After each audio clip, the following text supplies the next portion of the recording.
Let's get things going. Hello everyone, SmackBot37. So, we are back with the Ace Investigations collection. For those of you that saw it, I did the first game a few months back. It's a back when it first released. Not sure if those VODs are out yet by the time, those VODs aren't out yet by the time I'm live streaming this. It'll be going on YouTube sometime soon, once I get that settled. But for now, we are going to move. I'm planning to move on to the next game today, which is Ace Investigations 2: Prosecutor's Gambit. This was the previously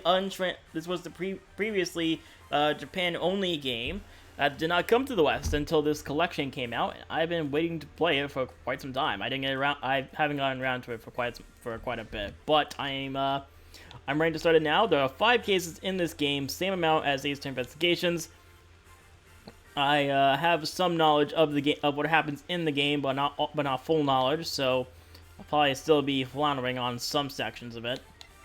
And of course, I'll be happy to unlock the rest of the gallery and get the rest of the accolades. I still need to go back to I still have to go back and get that one in this one. Yeah. So I'm not gonna waste any time though. I'm gonna get right into it. So, new game, Turnabout Trigger, Episode 1. Let's start it. Episode 1, Turnabout Trigger. Here's our cutscene. Here he comes! The presidential plane descends from the western skies, bringing a message of peace. Its biggest final approach, and lands right on Gord Lake! Oh, we're at Gord Lake again, huh? Just listen to that crowd! Welcome, Zhang Fa! Welcome, Mr. President! And now, sir, your audience awaits! And there he is! Guess that's the president. The odious criminals that dodged my beloved nation are no more, thanks to the prosecutor's office of your great country! Uh-oh. You have our most heartfelt gratitude. Our friends, do not forget, the battle against evil rages on. You today, I make this solemn promise. We shall crush the wicked with a righteous hammer of justice. Uh-oh.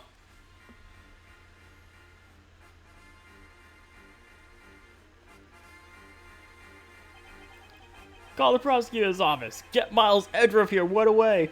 If anyone can solve this, he can.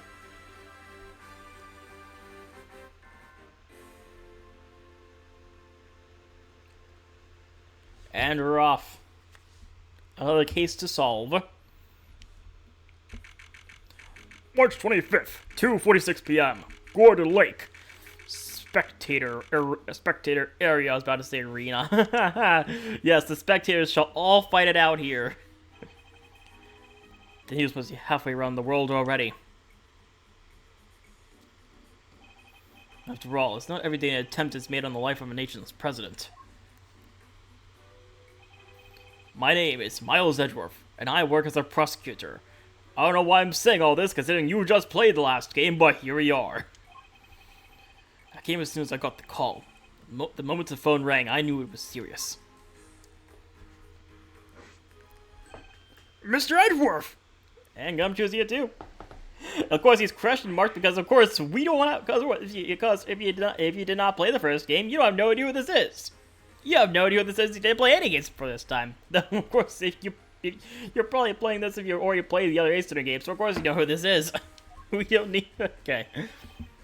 This is Dick Gumshoe, a detective with the local precinct. He's one usually assigned to my cases. How is the president, detective? OBS was a little weird there for a second. Oh, we still don't know, Mr. Edgeworth. The medic just boarded the plane a few minutes ago. I see. I hope he's alright. I suppose you'd better show me the scene of the crime instead. Right away, sir! Oh.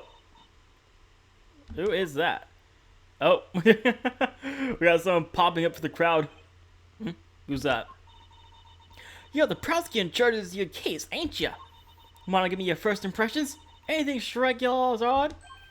No comment. Detective Gumshoe, with me. There he goes. Come on now, Mr. Prosecutor, don't be like that. Mr. Edgeworth, wait for me. Just completely ignored her. Now, Detective, lay the facts of the case. Give it in as much detail as you can give me. There's no details about the case, sir. Yes, fade to black so I can give you the details. Well, the scene was right here at Court Lake, as you already know. A bunch of people would gather to welcome the president of Shang Fa. Dijun Wang. I'm gonna butcher the pronunciation of that name. I apologize. Dijun Wang. Yes, we're about his visit. It's been all over the news for days now. And our first bit of information for the organizer. It was raining until just before he landed. Luckily, it let up, and he went on stage as planned. And then, smack dab in the middle of a speech, bang! A gun goes off, everyone runs for cover, terrified for their lives. Apparently. Apparently? Oh, I never turned the game volume back up.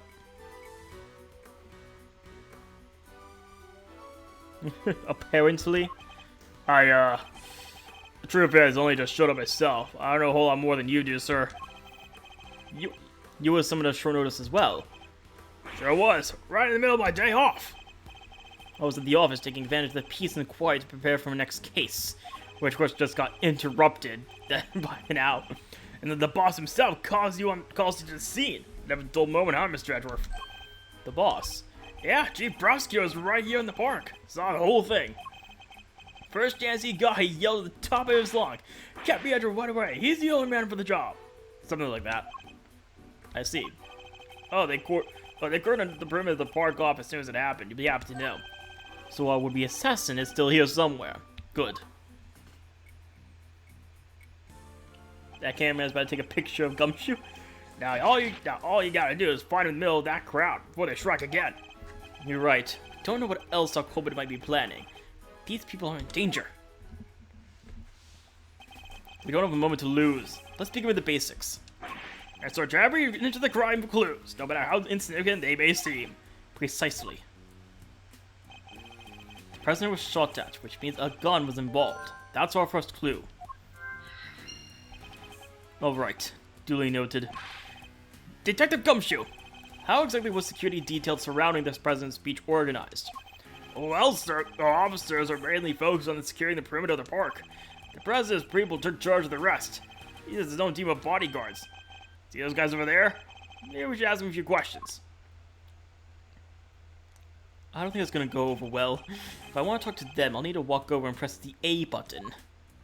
What is the A button? Oh, sir, the president's bodyguards are over there! Ah, so they are. I should walk up to the bodyguards and press A to talk to them. What is the A button? I'm confused here. Can I help you? You're one of the president's bodyguards, correct? Could you tell me how his security detail was arranged during the speech?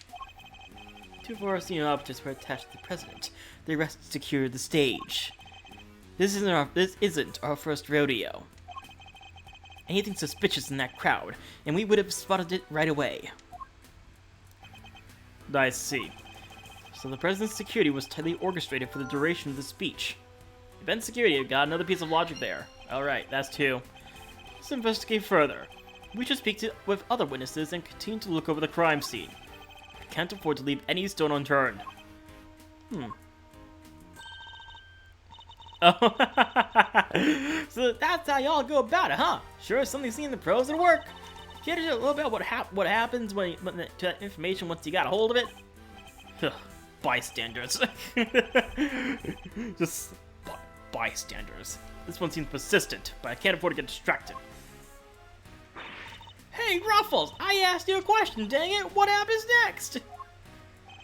Well, we put all the information together to try to find connections, right, sir? Detective! Do not share the secrets of the investigation, that is some logic! Now, don't be so hard on the poor guy. So, connections, you say? And what next? Well, I guess you'd say we connect the dots. Connect one piece of information to another. It's Mr. Edgeworth's forte. He's a logic master. I give you the information what I have with the LB and then connect them with Y. What are these strange buttons? I have no clue. I should try it now. We'll quick press the LB and we'll be off down the path of logic. I still find ridiculous that this is a special ability of all things. Pretty sure it gets even more. Pretty sure it gets a bit more interesting as well. Despite the president's tight security, the perpetrators still managed to carry out their attack, completely undetected by a contingent of highly trained bodyguards, no less. No mean feat. This would have taken some serious planning. In other words, the assassination attempt was almost certainly premeditated. That's the stuff, Mr. Edgeworth. The old logic never fails, huh? Indeed. All we need to do is find the right clues, and then make the right connections between them. Make the wrong connections, however, and we'll only wind up further from the truth. Which means I must make well-reasoned connections if I intend to draw logical conclusions. Okay, investigation's probably properly begun. Let's get the investigation started. Time to examine anything that looks suspicious. To examine things, I simply need to walk up. Okay, I already know that. Let's talk to let's talk to Gumshoe. What's what he has to say? Notice anything? Well, the rain stopped. It was falling right up until the president got here. Even the mist is lifted. Barely a cloud in the sky. Ugh. You sound disappointed, detective. Now I was supposed to be fishing, right here on this lake, in fact. And the big ones only come out when it's wet. But the park was sealed off the president's visit. No regular use allowed. You know the rules. Nothing regular about wheeling in a whopper, sir. This one's gonna be special. I fear our ideas of special might be rather different. Irreconcilably so, in fact. This is what he thinks about at a time like this. Detective Gumshoe, you remember how to properly conduct an investigation, don't you? Sure I do, sir. First off, you gotta gather information, all the intel you can. Examine every nook and cranny, talk to every single witness. Both of which I can do with A. And you get the chance, ask them about the evidence. Which means diving into your organizer and presenting it to them. I can open my organizer with RB, and present evidence with Y. I'm with you a while, Mr. Edgeworth. I ought to know this stuff by now. Yes, you ought to. First things first, the badge! That thing's pretty small. You don't lose it all the time? The sacred symbol in my office. No, detective, I do not. Guess it's a good thing I'm no prosecutor, huh? I'd have lost 100 this week alone. I mean, I lose my badge at least that often. That's quite a talent.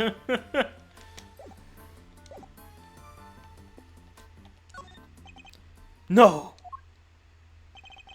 I was surprised you, sir, but there's no mistaking it. It's the Steel Samurai! The Steel Samurai, warrior of New Old Tokyo. It's a popular TV show.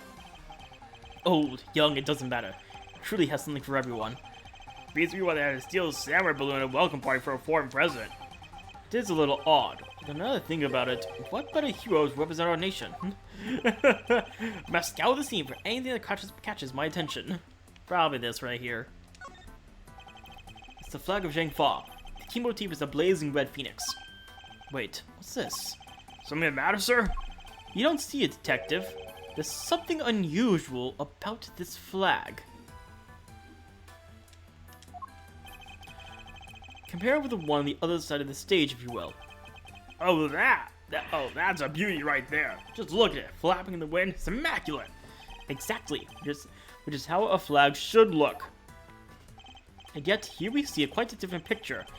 One thing in particular stands out, don't you think? Right, of course. Is it, I can't flop. Come on, spill the beans. Ugh.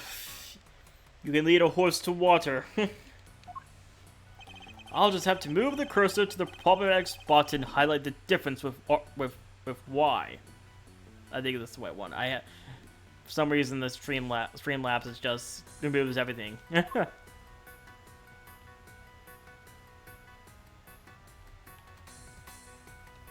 Take that! Yeah. Look closely. Do you see the hole? Whoa, look at that! You're right, sir! And note the burn marks around the edges. That's a bullet hole. There's no mistaking it. A bullet hole? So you're saying a bullet went through this flag? Anything else I could examine the Steel Samurai, I guess. Breaks your heart, don't it? It does. What feeling could have befallen him? What is that? He popped right when the gun went off, which would strongly suggest that a bullet struck the balloon. Looks like we got a case of cold-blooded samurai murder on our hands. This is sacrilege. This is sacrilege. Won't rest until the culprit has been apprehended. I will avenge you, Steel Samurai. Detective, we cannot let this vile assassin escape. We won't, sir. You can count on it. Steel Samurai data jot down the organizer. I think I've gathered enough information for the moment. Time to put the pieces together. See what we can figure out. So probably that and that.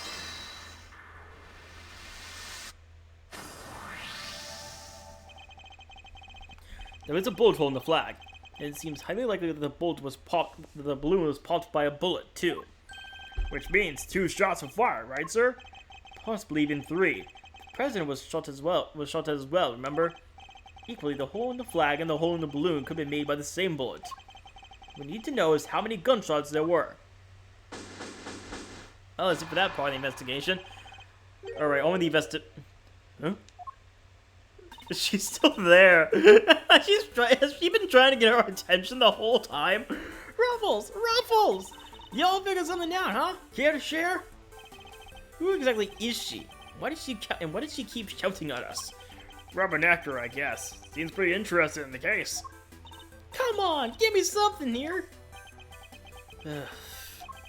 We do need to speak with some witnesses to find out how many gunshots there were. Fine, let's see if she can tell us anything. There y'all are. Tabby Lloyd, at your service. Oh, nice to meet you, Miss Tabloid. I'm looking into the case for, well, just for me right now, but... Looking into the case. Miss Lloyd, was it? Miss Lloyd, there's something I'd like to ask you. Well, what can you tell me? Any exclusive details you want to share? Ugh. How about the prep? Have they made any demands? What were the ruffles? Where does the fellow buy a cravat like that? Hold it! Will you be quiet for a moment? I'll be asking the questions here. Dang, here I thought I could get me something juicy from my piece. I need to know about the shooting. Can you tell me how many gunshots you heard? Why? I most certainly cannot. I beg your pardon? I can't just be handing out leads for free. That stuff's my livelihood. Now come on, don't hold out on us. Y'all gotta share sometimes. Me? Hold out on you? Well, if y'all gonna be like that, I'll be moving right along. Goodbye. Wait for what exactly, huh? Huh? If you got nothing for me, I'm gone. Ugh, we're fresh out of moves here. Out of moves? I wouldn't be so sure. What do you mean, Mr. Edgeworth? Well, as you know, Detective, I like to play a little chess. And what does one do in chess when an opponent adopts a defensive position? Well, the board offers many number of options, but some are more effective than others. Sorry, sir, but this is all going way over my head. No matter how impenetrable an opposed defense may seem, it can always be overcome. Watch and learn, Detective, as I shatter my opponent's resolve with the power of words. When attempting to draw an entrenched opponent, one must employ certain tactics. Let us picture the board and see if we can anticipate our adversary's next move. So this is the mode they introduced in the second game. Now we must analyze the state of play. Y'all ain't getting nothing out of me. Y'all didn't give me something in return. Right, so this is the mind. Okay, so now we have mind chess. This should be interesting. My opponent has dug himself in deep. Defenses won't be easily broken. I can't afford to try our patience by taking too long to plot my next move. In other words, I must be conscious of not just of my strategy, also the passing of time. That said, I can't afford to waste words either. In fact, I can pay dividends not to. My opponent gets too agitated. You're facing ask me something. Will you? Dang, well, ask it already. I may be able to get in tactical advantage by calmly biding my time. Then, when I see crack in my opponent's armor, I pounce. I should begin by finding out what it is that she does. Alright, time to make my opening gambit. Mind chess, commence! Alright. Well, why don't you begin by telling me about what it is that you do? Sure. Or I could totally not do that. Think I don't know when to keep my mouth shut? That's my job. Is it to now? So you do something you won't or can't tell anybody about. No, shut up! I ain't no lawbreaker, if that's what you're insinuating. Bide my time. I'm a law-abiding everyday citizen, and you got no reason to say otherwise. Forgive me, I meant nothing by it. It's just something you can't tell me about. I imagine it must be very important work indeed. Huh? Well, sure, I guess. Leastways, I'll be making me.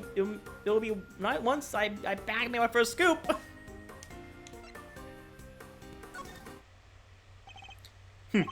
I see. It's a scoop you're after. So you're a journalist, is that correct? Hey, the work's down. Dang. Sure, I'm your friendly neighborhood reporter. The hungriest cub on the beat. That's the mystery of what she does for a living solved. Perhaps our hungry young cub has gathered information involved to the case. Let's make our next line of inquiry. The opening move concluded. The mid-game approaches. What else does she have to tell us?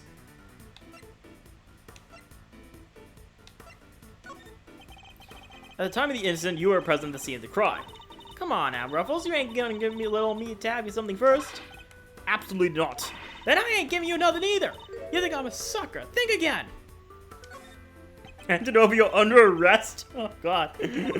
Come on, this is my career we're talking about here. You gotta give me something.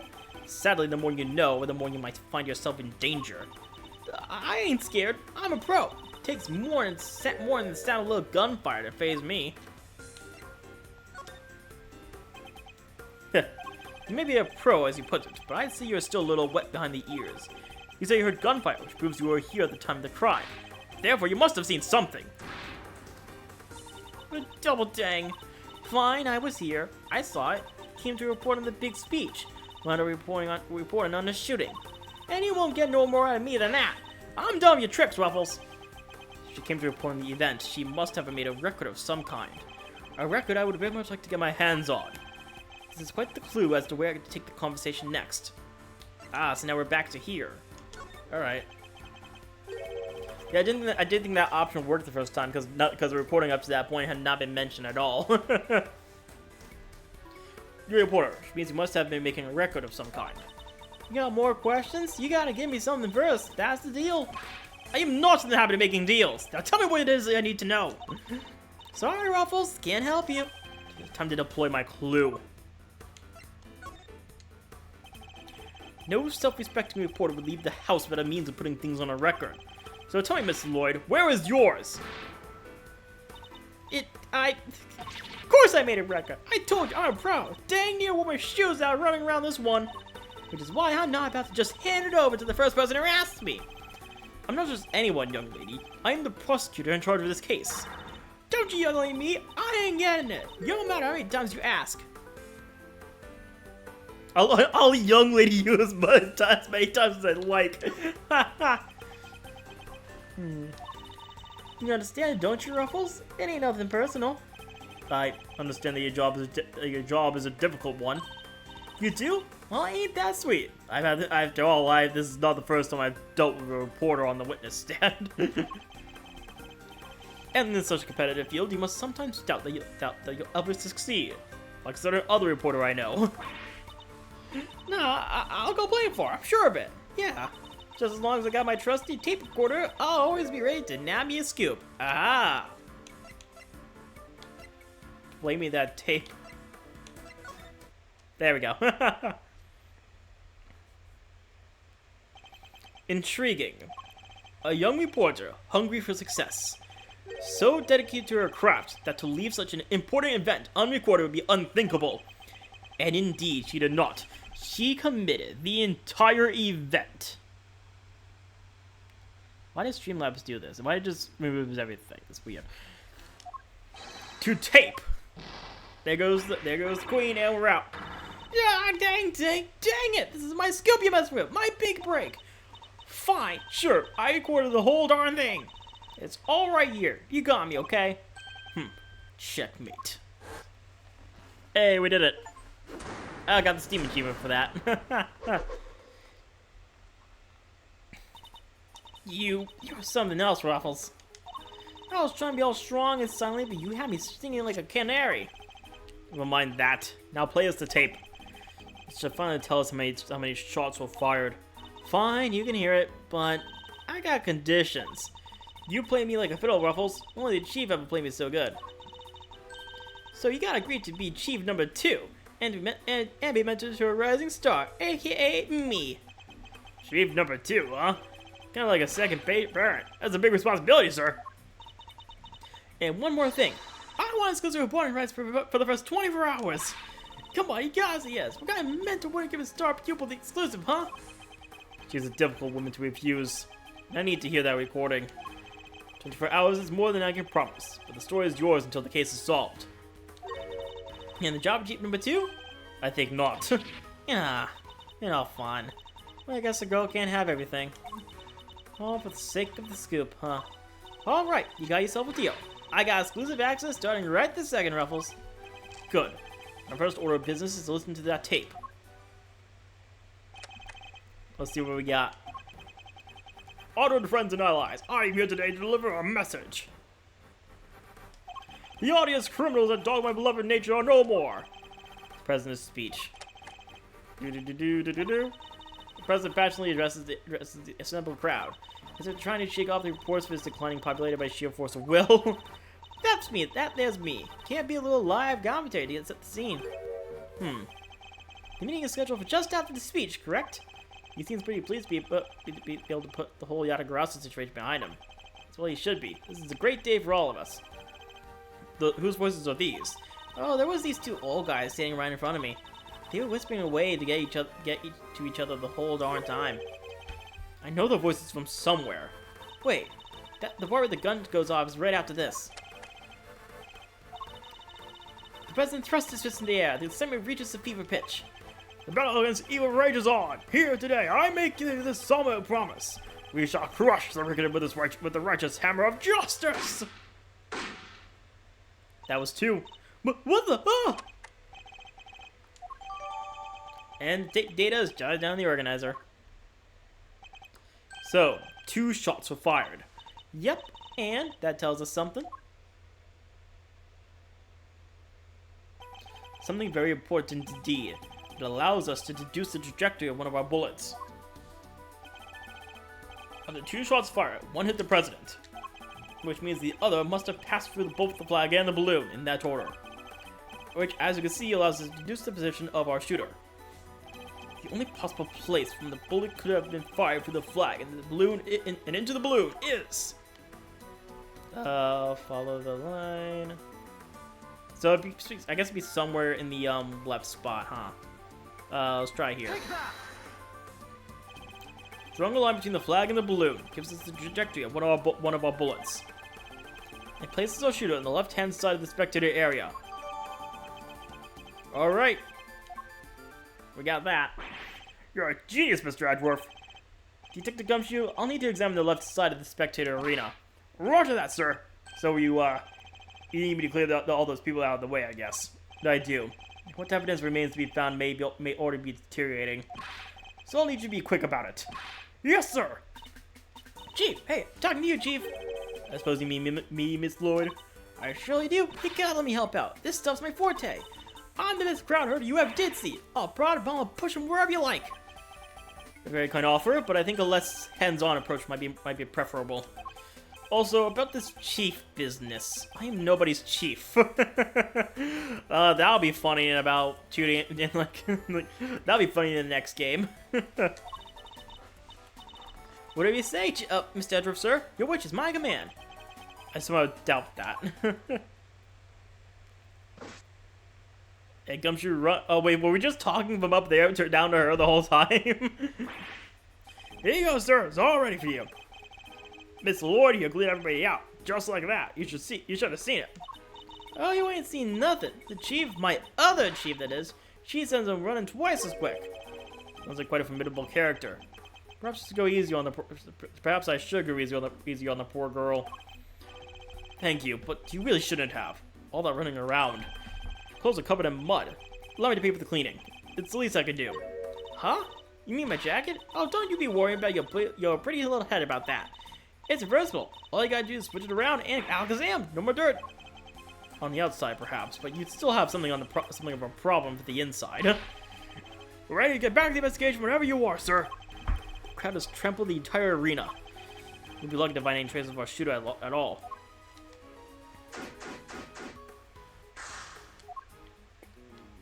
Okay, so this is what we can investigate. First, let's talk to this guy right here. Hello, Mr. Payne. Well, this is quite the situation. What do you say, Mr. Edgeworth? Who is he again? It's Payne, Mr. Edgeworth. Winston Payne. We work together at the prosecutor's office. He's a prosecutor? What brings you here today? You here today, Mr. Payne? What I need?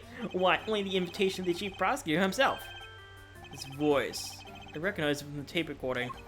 See one of the men who was standing in front of Miss Lloyd. And where is the chief prosecutor? He had to leave, I'm afraid. He's a busy man. They let him, and only him, out for the cordon. So he had me summoned on short notice, and left before I even showed up. Rude. Rude. How dare you, chief prosecutor? I'm gonna examine this thing. This one design looks almost brand new. Imagine it was placed here recently. What's it say? 50 euros to Gordy Museum. And 70 euros to the, never mind. What's the matter, detective? Just read it, will you? 70 euros to the boathouse. Feels like a million years since that whole sorry affair unfolded. Fond memories, detective. Yeah. Fond memories, sir.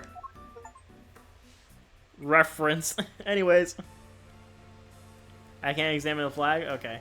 I can examine... Let me examine this cup instead. This little thing I'm walking over right now. Maybe not. You're with one of the news... You work for one of the news channels. Yep. Can I help you? You must have footage of the event. Do you mind if I take a look? Wish I could help you, but... That might be a little tricky. And why is that, huh, pal? You got a problem with you doing a civic duty or something? No, it's just that my camera was knocked over in all the panic. And I can't get it to work. That footage would have helped immensely. Yeah, just our luck. Oh. What the? You look like you need a little help, Mr. Edgeworth. I know that voice. Oh, it is Kay. Kay! You're running around. She could have just hopped up from the front of the van. Honestly, I'll leave you alone for 2 seconds. Don't worry, your hero's here to save the day. That's right, the one, the only, Kay Faraday. Hero? Only you would give yourself a title like that. So you're not a great thief anymore? Not right now, but it's not like I quit. I'm just on sabbatical. I'm taking time out for some intensive training. Being the secretary of Garasi doesn't come easy. Kay helped me out on a few occasions about 2 weeks ago when I was working a case. The case of Yatagarasu, a mysterious thief who seemed to appear and disappear at will, and who claimed to only steal the truth. She calls herself the second Yatagarasu, the successor to the so-called Great Thief. That's not a lock I can't open, or a trap I can't escape. And when it comes to stealing, well, I'm still in training, but I'll get this soon enough. What are you doing here, Kay? What do you think I'm doing? I've been enjoying the festivities, of course.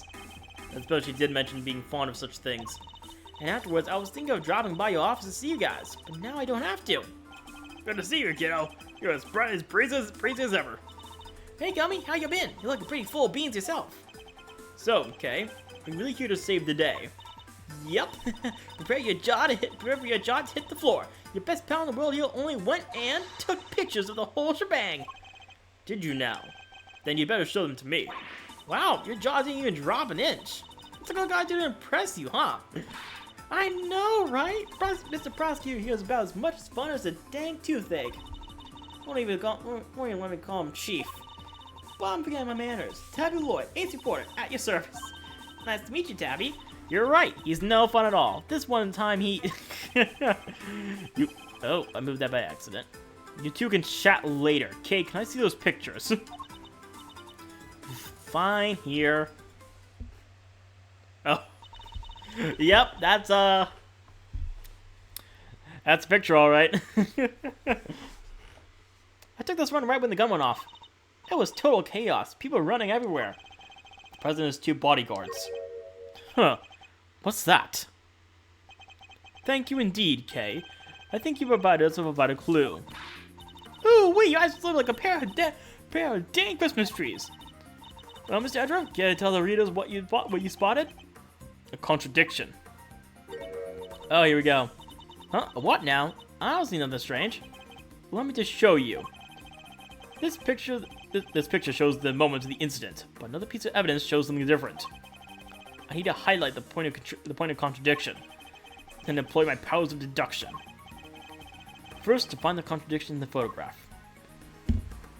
I mean, obviously this thing.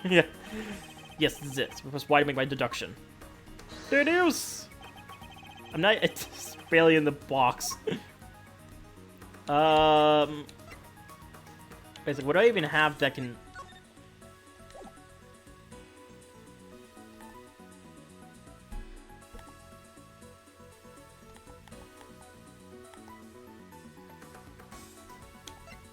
I guess I'll just go with the one other thing we have of the president.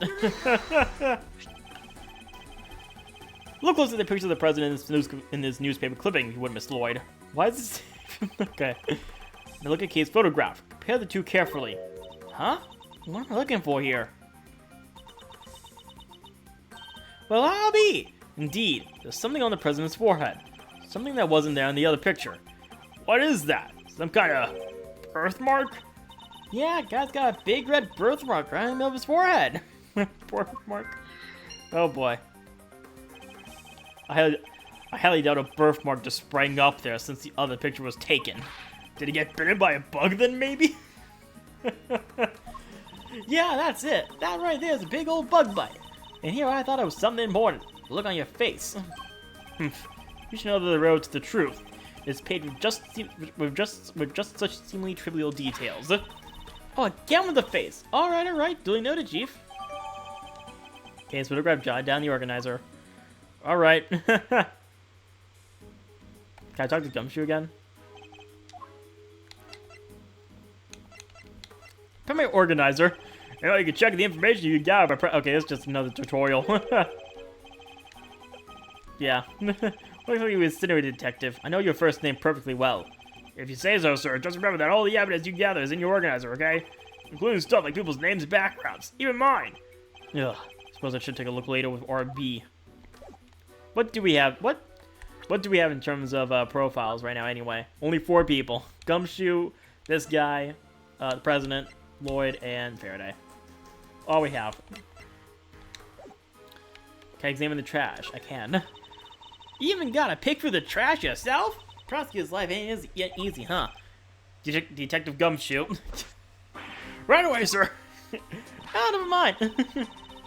The fabled detective scrabbles with the garbage as the prosecutor looks on, his hands unblemished. Let's see now. Come to Papa, little treasures. You see, enjoying himself. Bingo! Popsicle stick! Gotta love the jokes they put on these. Detective. Sorry, sir. Relevant evidence. Huh? Hey, we got something. Good work, detective. Let's take a closer look, shall we? By examining the piece of evidence from all angles, we can uncover hidden details. We sure can. Just look which way you want us, sir. We go to the item R or S. And if you want, I can move closer further away, too. It's Gumshoe move. Wait. When you spot something, just say the word. Wait, is Gumshoe just moving this himself while Edgeworth's inspecting it? Just like, wait, that means just Gumshoe's just close in front of his face. I mean, this is really the only thing I know here. Got like, things popping up. Because, you know, a bag has something in it. So, oh, yep, that's this is a document of some kind. What are we looking at here? Presidential security plan. It's a diagram of the president's security arrangements. It shows how the president's bodyguards are positioned. It even has his people's names on it. Rook and Knight. He must be the 2 from the photo. So his bodyguards aren't the natives of Zhangfa. I heard he uses some private. I heard he uses some private security firm. Why not employ people from his own country? I know why not. Y'all want to hear a little tabloid exclusive? You really know something. Sure I do. I was over at their embassy not so long ago, sniffing out a story. While I'm there, what my sources tell me that the president's got more enemies than you got heroes in your head. Including a bunch of bigwigs of the National Police Force. Interesting. So he's unable to trust his own domestic law enforcement. One of these enemies could have been behind the attempt on his life. Security plan data jotted down the organizer. What was it doing dumped in that bag? Well, here's an interesting point. It's a document related to a matter of national security. It would surely be a highly classified. Huh. Hey, there's something else in here. Oh, there's a gun. Whoop, there it is. My. What's a gun doing in there? Sir, this bag. It's gotta belong to the... Yes, could well have been disposed of by our would-be assassin. Revolver. It would have taken a lot of nerve to dump it here in the middle of the chaos. Could this be the work of a professional? That would explain the security plan too. We need to take a very close look at our latest find. Okay, so think of the first thing I want to do is confirm the whole thing with the recording. See how many bullets we got. See what we got in here. 2 spent bullets in the cylinder, matching 2 gunshots were on the recording. That proves it. There's supposed to be the weapon that was used. Oh, that's the it's like 2 bullets flat. It's back to what we heard in the recording. That proves it. Yeah. Oh, let me zoom out. This is a laser sight. It can be lined up with the target and make aiming a bit easier. Oh, notification. That press this here. Yep, definitely red laser. Could the assassin have used a laser sight to target the president? Okay, I think we have some logic now. And why does this remind me of something? I think it's time to go over the information we've collected so far. Revolver jotted down the organizer. That bag was real fine, huh? Just goes to show a bag in the hand is worth 2 in the trash. Nice work, detective. Now there's something else I'd like to ask you, if you don't mind. I need you to take the bag and gun to forensics to see if they can find any prints. On, sir. A good set of fingerprints could really help this investigation along. Got the results for you, sir! That was not even 5 seconds! That was quick! You bet it was! Still, the text was ultra super high priority. But, they came up empty. And they checked everywhere. Inside and outside, top to bottom, sir. They even took the bullets out of the gun and dusted them. I should have known it would be that easy. Meanwhile, this one's obvious.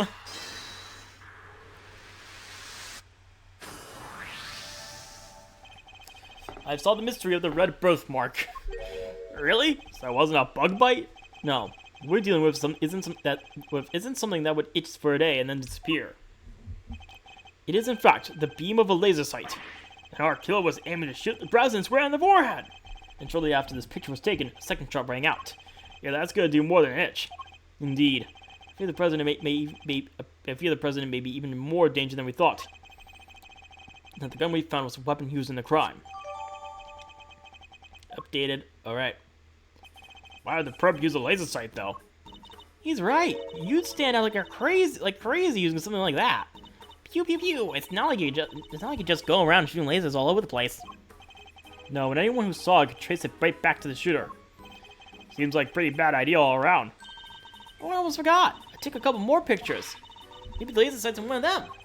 It's a long shot, but it's worth a look at least. Alright, Kay. Let's see these other pictures. Yes, sir. Right away, sir. Let's see. First up, here's one I took just before everything started going south. It might be more useful to us if half the frame wasn't taken up with your face. Hey, can you blame me for wanting to get a selfie with the president? Lucky for you, this was right before the gun went off. And this one I showed you before is from just after the first shot was fired. The second shot came just seconds after this. Then there's... What's this? I can hardly see anything. I got knocked over when everyone started running right after the last picture. Guess I must have pressed the shutter by accident. Not sure if this one's gonna be much use, kid. And that's all of them. Time to take a closer look. Let's examine the picture from... Go for that. Is there any hint of a laser sight here in this picture? Yes, there is. Right there on Winston Payne's back. Take that! There, I see it. What is it, sir? Look closely at the person with the red hood. Whoa, there it is. Indeed, that's a laser sight right there. So that's our bird. The one in the red hood must be the shooter, yes. We found him, and all thanks to yours truly. Indeed, you led us right to the greatest treasure of all, Mr. Great Thief, the truth. May have captured our would-be assassin when your other pictures too. Let's take another look.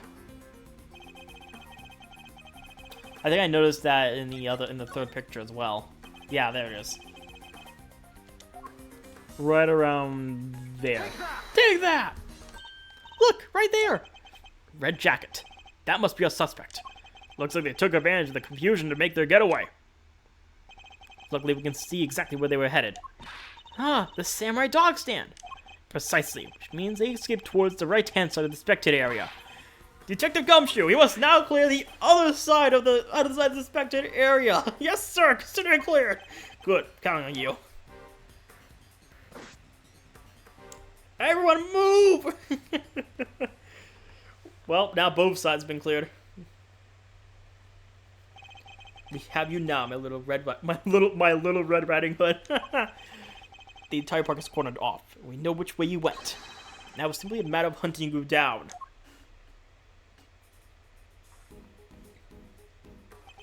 Now, let's continue our investigation. There's evidence here somewhere. All we have to do is find it.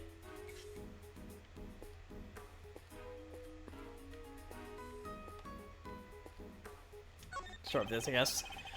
The toy rifle's lined up along the counter. Oh, a rifle range. I'm good at these, sir. Regular sharpshooter. I think you said you hated guns. Oh, I don't hate them. I just don't really like them. Isn't that basically the same thing? I'm gonna talk to Kay and Lloyd, why not? Hey, Mr. Edgeworth. I'm not gonna ask everything, but I'll ask about this one. Yep, no doubt about it. No doubt about it. I don't think that's supposed to be there twice. If you compare the pic I took to the newspaper clipping, the red birthmark stands out like a sore thumb. That's a contradiction. We already deducted this. Indeed, I very much those birthmarks only appear. We already deducted this. Why are we talking about it like we haven't deducted it yet? Funny. Don't remember that being the exact sequence of words I used. Why just rob a house when you can rearrange the furniture too? You may call it rearranging, but I call it invertibly corrupting. So the whole Great Thief thing is just on hold. For now, anyway. That's a relief, I suppose. Yeah, I want to get out there and start stealing back the truth like my dad. But I've still got a ways to go with my training. And I need to find some partners in crime. I hope she means that figuratively. I can't be the only girl in the world looking to pull off the most daring heist ever attempted. True, but not many people are looking to pull off a lucrative larceny either, I'd wager. Did you like my big entrance? Bet I really am here now, huh? Well, your evidence helped things along, certainly. Hey, I'm the second Yager Ross, remember? All in a day's work. Kinda wish I could have showed you how far I've really come with the whole Great Thief thing, though. The training you mentioned. About that. Don't worry, I haven't stolen anything yet. I promise. Talk to, you now. Yeah, there we go. You say you attended today's ceremony or to gather material for an article of some kind? Yeah, bet I did. And it's the kind of thing that happens every day. When did the ceremony begin? Right after the rain stopped. We got lucky. It was raining all morning before that. Anyhow, the president's plane touched down right around 1:45. And the speech started at 2 on the nose. What about the shooting? Must have been maybe 20 after. So 20 minutes after the ceremony began. Yeah! Shots ring out, tearing through the air, only moments right before the live cheers. Then tragedy, the president dropped to the floor, failed by an unknown assassin's bullet. It's 2:25 p.m. on March 25th, and I'll be reporting to you live on the scene here at Gourd Lake. What was that all about? Sorry, just making some voice notes. Gotta get those ideas down the second they come onto the old noggin, you know? And every day you get to report these news to the president, after all. It's dramatic, it's emotional. It's got everything I need to write an article that puts the readers right there on the scene. And did the president really drop to the floor? Officers on the scene said his bodyguards escorted him straight onto the presidential plane. Hey, y'all can't blame him for getting a little carried away now, can ya? I better take any testimony she gives with a good-sized pinch of salt. Stop it! Call me a reporter and all. It's kind of weird when somebody else says it. But still, Tabby Lloyd, reporter at large, does kind of have a ring to it, don't you think? But you are a reporter, correct? Sure am. Reporter in training. What? Have you even had any articles published? Fixing to look up my work, huh? Well, that might be tricky. And yet, you call yourself a reporter nonetheless. Well, I assume we'll be one. This right here is a big old scoop. No mistake about it. And I got the whole thing on tape. Didn't miss a second. And it's all thanks to my trusty mic, even my trustier tape machine. I'm a journalistic world on fire, just like my mentor before me. Who is your mentor anyway? No, the Chief Ruffles, my mentor, my inspiration. No, but you have mentor repeatedly. Did I? I can't really say remember. What kind of reporter forgets a thing like that? Well, it's just that the Chief always says, you gotta treat information as irresponsibly as you can. What kind of mentor says that? Oh, I should have heard of the day she gave me this here tape machine. You be sure and bag us of the juiciest, salaciest scoops you can now. You hear? Wonderful. So you're the kind of reporter who sees fire under even the faintest trace of smoke. Now I'm the kind of reporter who puffs on the fire until the smoke about chokes you. How's that any better? Alright. It's about the other thing we have to expect. Here we go. I must scour the scene and inspect anything that catches my attention. Also, the thing that's obviously under the stand. There's something red down there. Detective Gumshoe, can you see what that is under the stand, please? Something down here, alright. Let's see. A red raincoat. This must be the one the suspect was wearing. They must have taken it off and hid it under there before they made an escape. Red raincoat, jot down the organizer.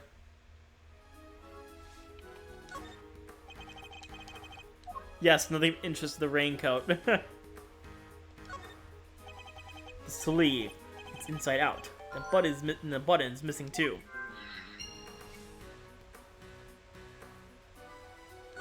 Probably that it down there. What's this? A red button. Hey, do you think they have been dropped by a red-hooded suspect? Just certainly seems likely. Okay, time to deduce.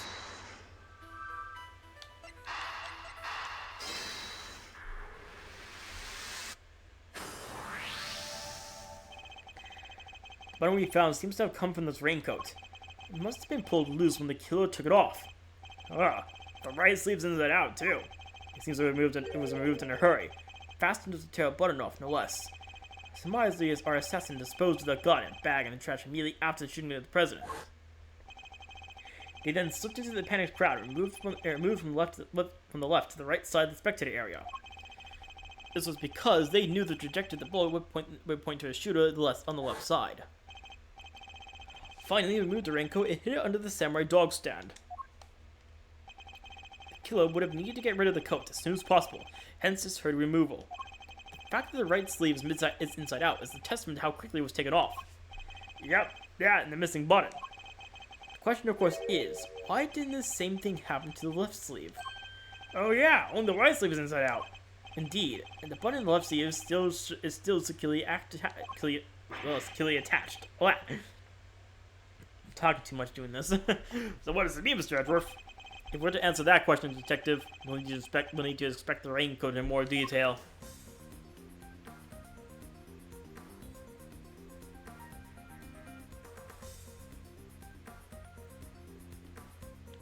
We've got two things here. I'm gonna start with this. Let's take a closer look at the inside of the raincoat. Detective Gumshoe! Yes, sir! Ah. This is a bloodstain. Considering where it's located, I think the blood belongs to a would-be assassin. So we're looking for someone with an injury? That's just an injury, Detective. Injury on the left arm. Huh? How do we know that? It's simple. The right sleeve is inside out, suggesting that the suspect removed the raincoat in a hurry. Conversely, the left sleeve was just what we expect to be. Therefore, the suspect's left arm was never in the sleeve in the first place. Once we understand that, everything falls into place. Now, detective, there was a blood stain on the left side lining the raincoat because the suspect's arm was too injured to fit for the sleeve. Precisely, or at least we can say that there is a good probability that this was the case.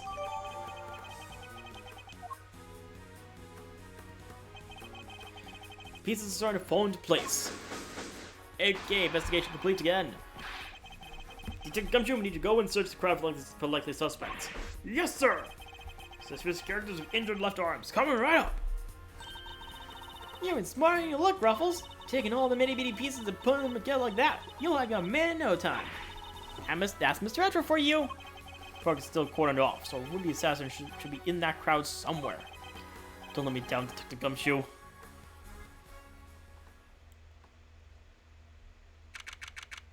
March 25th, 3:27 p.m.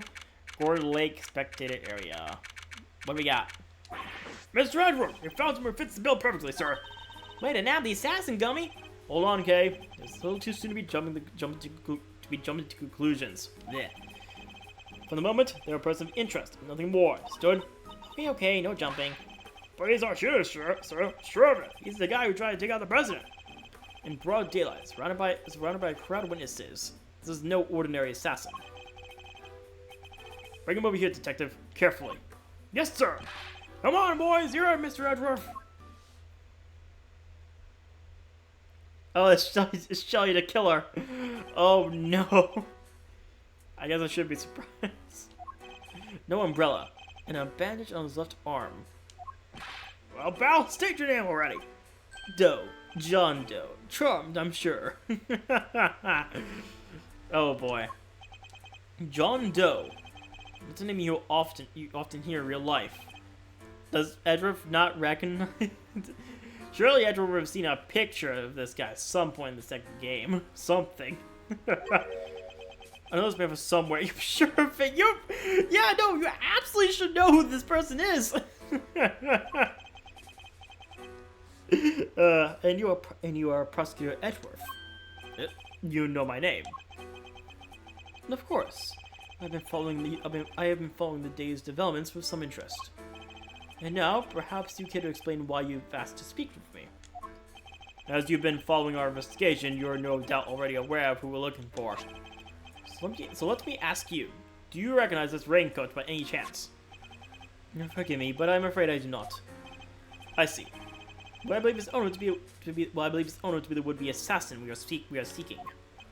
My, isn't that just shocking? And this same would-be assassin happens to have an injured left arm, just like you. All I can tell you is that I had nothing to do with this unfortunate affair. The two adversaries stare each other down, their eyes like deadly lasers. Can I tell the viewers what happens next? A showdown. That's what. A battle of words.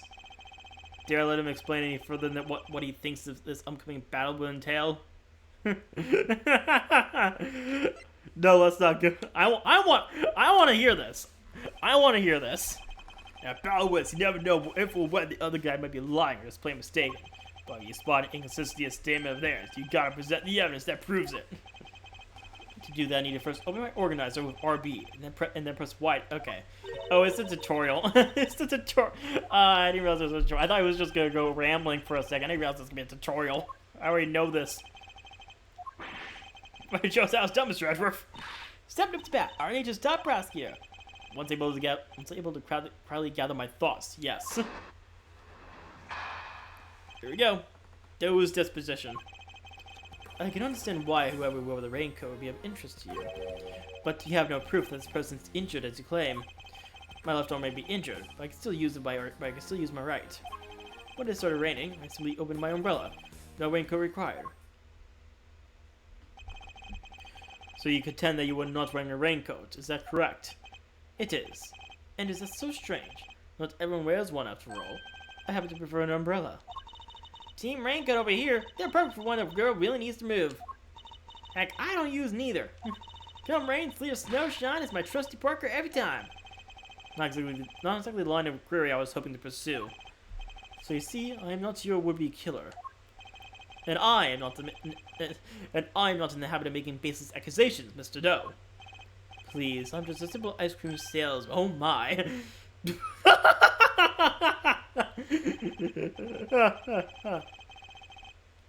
Forgive me, my room seems to have begun bleeding again in all the excitement. The owner of the raincoat is definitely our assassin. And said owner also has an injured left arm.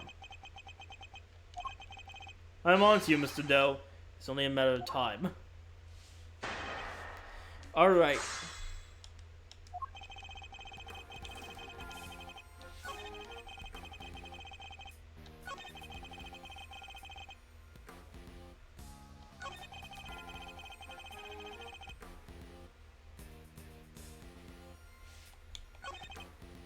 Hold it! Let's see what we got. It looks like a serious injury, Mr. Doe. How long ago did it happen exactly? Oh, not too long. That's all you want to say on the subject. Well, something made serving ice cream more difficult, and stopped me from holding my umbrella while I work.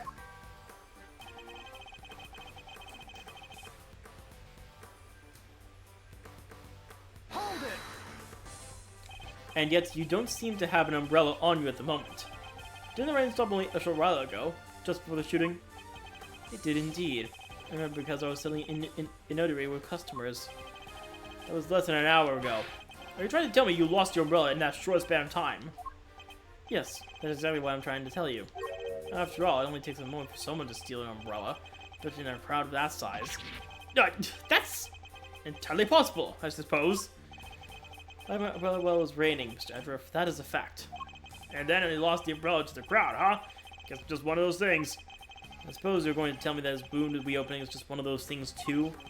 Well, it kinda is, no? The assassin's left arm is injured.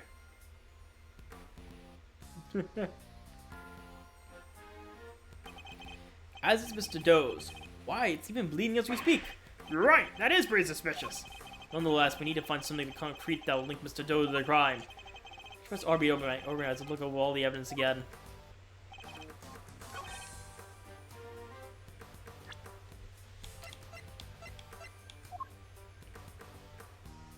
Oh yeah. Objection! Of course. I'm an idiot. You seem like a careful man, Mr. Doe. Not quite careful enough. After all, you left something behind. Something of vital importance. I'm afraid you must have been confused with somebody else. The coat does not belong to me. Or, do you claim to have some kind of proof to support your accusation? Your arm isn't troubling you too much, I hope. You won't seem to be bleeding again. I'll survive. Well, got to prepare something of a inconvenience. You have my deepest sympathies. Because it wasn't bleeding quite so badly. You could have perhaps made a clean getaway. What exactly are you insinuating? As we have already established, whoever wore the raincoats is injured. And now I can prove that person was you. With this decisive piece of evidence!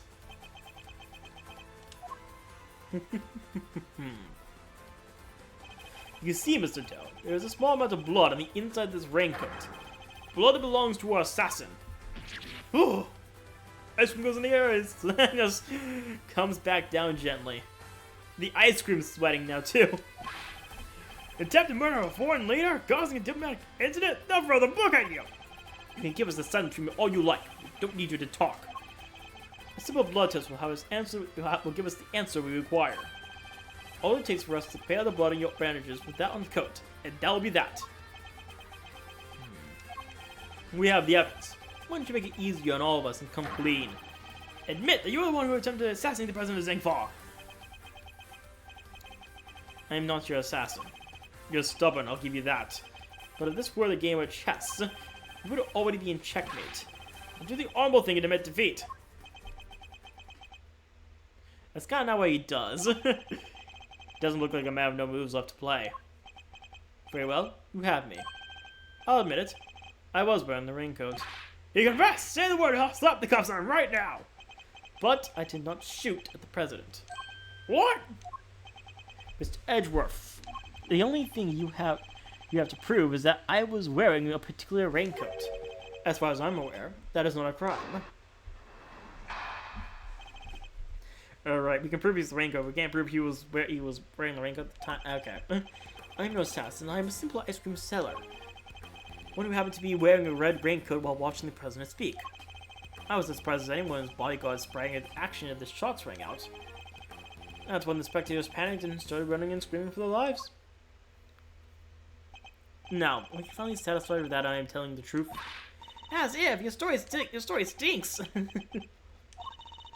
You don't scare me! The evidence is on our side, you know. Look, it's right here. It's right there, plain as day. The assassin, and I'm wearing a red raincoat. Intriguing. But that is not me. Oh, come on! Tell me, Mr. Edgeworth.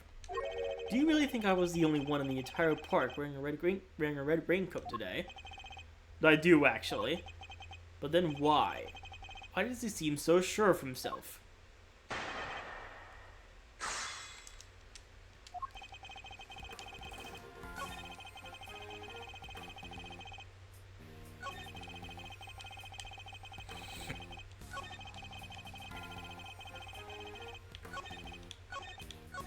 Oh, whoops. In any event, the shooter was wearing a red raincoat. We have photographic proof of that. Yet, Mr. John Doe, he swears it wasn't him. The guy's lying for his teeth, I tell you. No one gets away with disrespecting Mr. Edgeworth, pal. Not on my watch. Calm down, detective. We'll get the truth out of him by catching him in a lie. Yeah, so let's keep at him. He'll let something slip soon enough. Okay, I'm gonna start pressing stuff. Hold it! Why raincoat?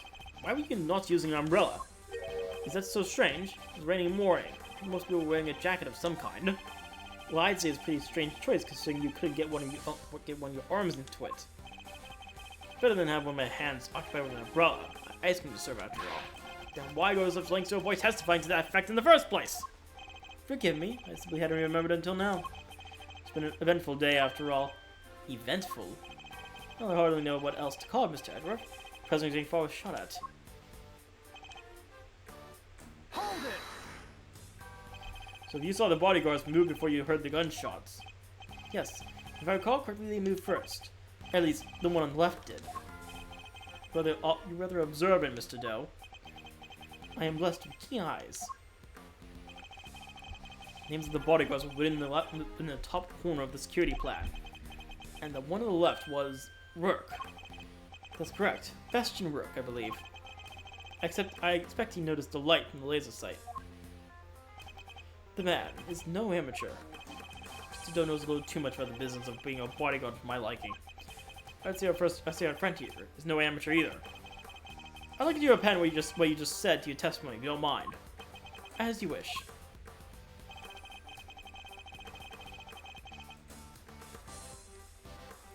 Alright. Let's see what we got.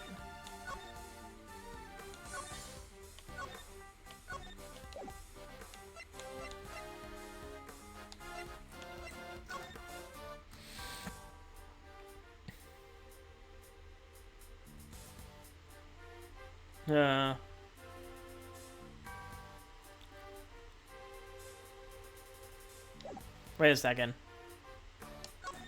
If Knight's the one that's supposed to do it first, then got it. As I suspected, you are more than you claim to be, Mr. Doe. You arrest me, Mr. Edgeworth. Oh? Then tell me how a simple ice cream seller knows one of the presidential bodyguard's names. What? You jest, surely. You're the one who spoke the names aloud. Rourke and Knight, was it? Objection! We only know those names thanks to the security plan. But look closely. Only their surnames appear. Yet, we all clearly heard you say the name Bastion Rourke. How did you come to possess such information? Information we ourselves didn't have. My ice cream is melting and before my very hands. Seems very darn suspicious to me. Well, how did you know? Explain yourself. It was merely a slip of the tongue. You're not getting away with that. Another lie. He is the assassin, just like we said. Come now, miss. Soon we jump to such conclusions. He's gripping the ice cream and has an angry face. I love this. I did know the names, yes. And the reason for that is... Well... I know Mr. Rook. He and I are acquainted. What? We have something of a connection. And his name I could never forget. You think we're stupid, pal? Stop lying! I am not lying. I am, as always have been, a simple ice cream seller. And an acquaintance of Bastion work. Yes. Objection! And I suppose Mr. Rook will confirm that? It should be easy enough for him to remember his good friend, the silly ice cream seller, correct? Please, you are more than welcome to ask him, although I think it might be a bit difficult right now. I imagine he's rather busy ensuring the president's safety. But I suppose you're able to speak with him, and he does deny that he and I are acquainted. How will that help you prove that I was the shooter? If you weren't the shooter, why take off your raincoat? Because it was no longer raining. In fact, it had grown quite warm. For better let my wound breathe, no. Which rather had let it fester. Ugh.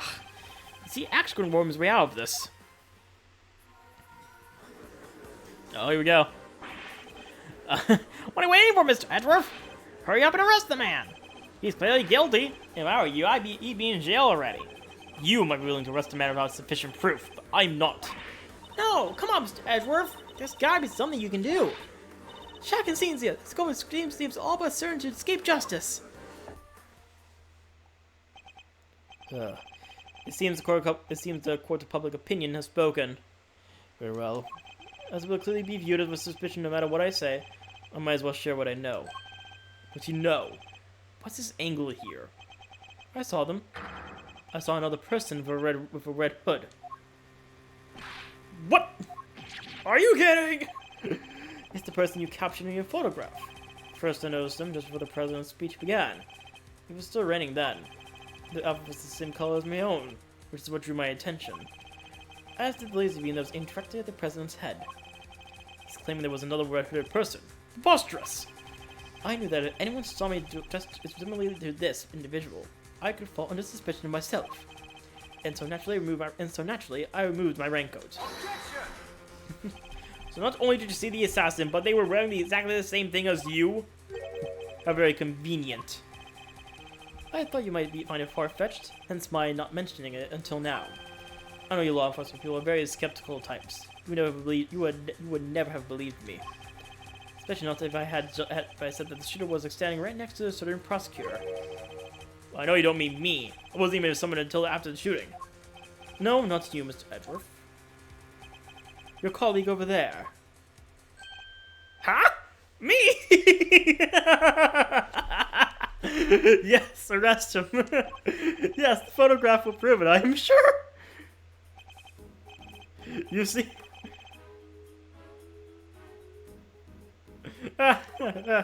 That's me, yes, but what exactly are you saying? What's this end game here? As I mentioned, I've been following your investigation with some interest, Mr. Edgeworth. And while pondering the details, I noticed something strange. Strange? What exactly? Come now, a man of your talent should be more than capable of spotting a contradiction such as this. I'm afraid I do not follow. The picture shows Chief Prosecutor Mr. Payne and the shooter. But there's nothing weird about that, is there? Think carefully. The picture was taken right in the middle of the president's speech. One of the other pieces of evidence you gathered is inconsistent with what we see here.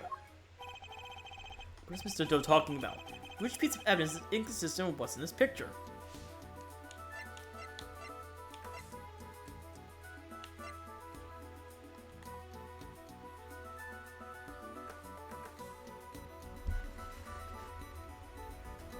I don't think I'm gonna get it. I don't get it.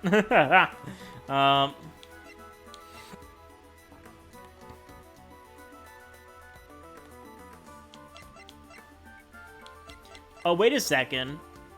I just realized. Oh, now I think it didn't Lloyd say something about a reversible coat?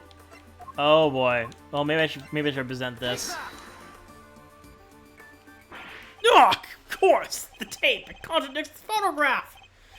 Ah, so you have noticed the last. What's he going on about, Mr. Edgeworth? Someone's missing. Someone who should be here. Huh? But who? Who indeed? The person who's missing from this photograph is... Take that! Miss Tabloid. Huh? Miss Lloyd? Oh, you guys talking about me? Hi, I'm here. How'd you figure that? Mr. Payne's voice can clearly be heard on Miss Lloyd's tape, considering that he was conducting a private conversation with the chief prosecutor. Oh, there was these two old guys sitting right in front of me. They were whispering away to each other the whole darn time. She must have been very close indeed to capture it on tape. You're right, but she's not in the picture. Precisely. Well, Mr. Edgeworth, do you still believe that you have been hounding the right person? Ugh. Miss Lloyd, would you mind answering a few questions? Whoa, y'all fix to put me under the microscope now. Alright, sure, knock yourselves out. I got nothing to hide. Oh, we're going right to her now, huh? Okay. It ain't like I was standing still the whole time. Now I was wandering over, roving reporter style. That was a big old crowd. Guess the picture must have been taken while I was in one spot, and tapes from where I was in another. So quite good me the evil eye. I ain't nothing about misunderstanding. There's no doubt about the voices in the tape. That was Mr. Payne and Chief Prosecutor. I'm certain of it. Tabloid lied to us, and no she wouldn't. But if she did, that would mean that she's our pearl. Well, y'all quit messing with me as if I could have done something like that, little me. I might be inclined to believe you. Your testimony didn't contain a glaring inconsistency. It does. I thought it was pretty good. Seems I have no choice but to present her with the evidence and expose the contradiction. So no need to present. That's no need to press anything. So let's see what we can got.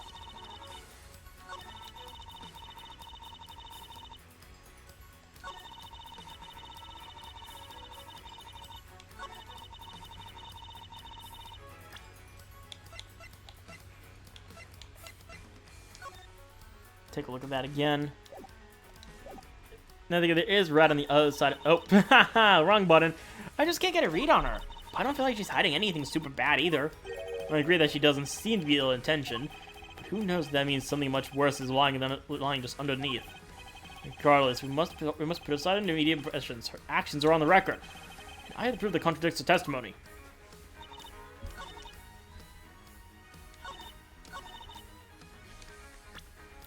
Would it be the tape itself again?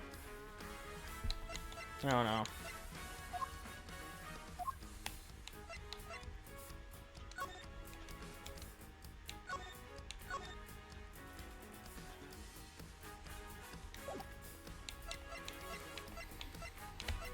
I guess I'll try the tape recorder. Nope, wrong one.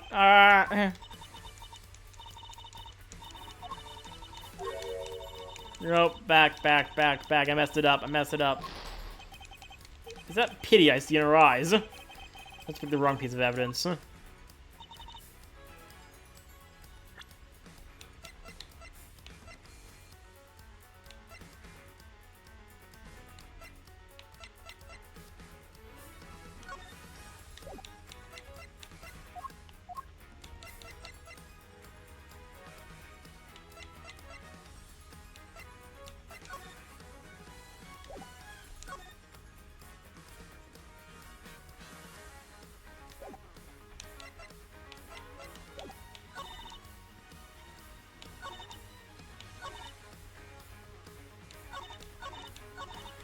Let me press it just in case. You never know. Evil eye? I just think I might be attempting to intimidate a witness. No, I'm just suggesting you lighten up a little. Frown that way for too long and it'll stick. Ain't nothing so bad a little smile can't make better, wouldn't you say, Bruffles? I'm investigating the shooting of our president, Miss Lloyd.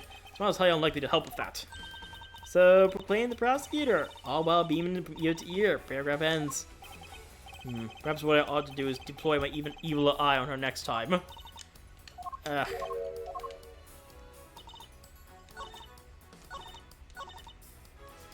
imagine this, but I can't figure out what it is I'm supposed to present.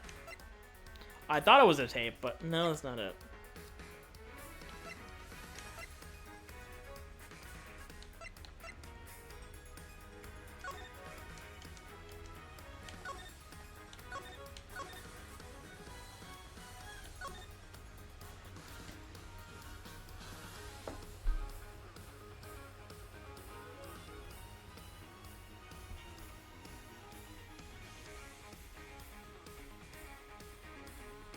don't know. I just can't seem to figure it out. Huh. It could be the pictures themselves. That might be the next thing I try. So, let me see what else we got.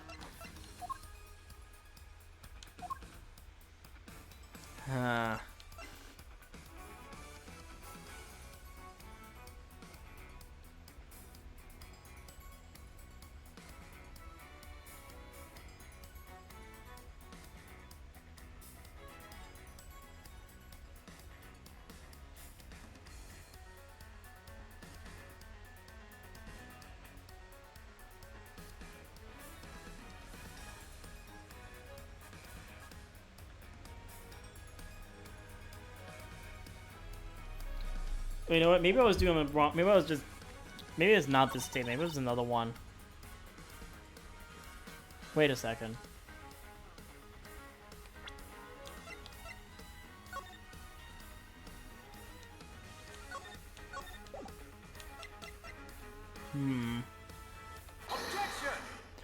Oh, there we go. Okay, so it was the wrong statement. Because I imagine, like... She's okay. I gotta think again because she says that, but there's no way the tape recorder would have picked up the gunshots if it wasn't close by. Miss Lloyd, it's imperative for a reporter not to lie, wouldn't you say? Dang right it is, and I don't lie. And yet the photograph and the recording were definitely taken at the same time. What? You can't prove that? Oh, but I can. The evidence is right here. These that's not even what that's not even what I presented. This one in particular shows something that lines up precisely with when you were making your recording.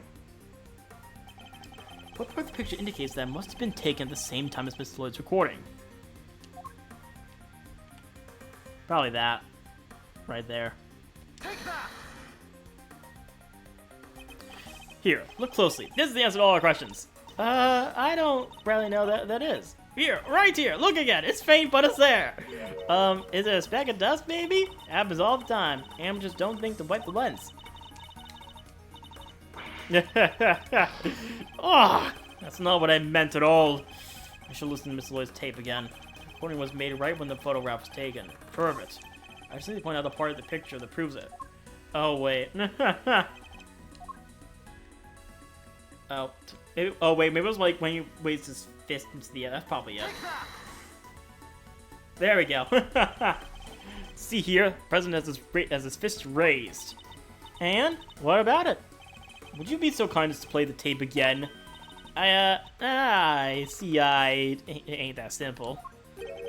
What if I were to tell you that you don't have to... What if I were to tell you that you don't have a choice? Ugh, don't make it easy, Julia Waffles. Remember, we are concerned with the moments the president would raise his fist. Representation, no matter how big, is above the law. The president thrusts his fist into the air as the next time he reaches fever pitch.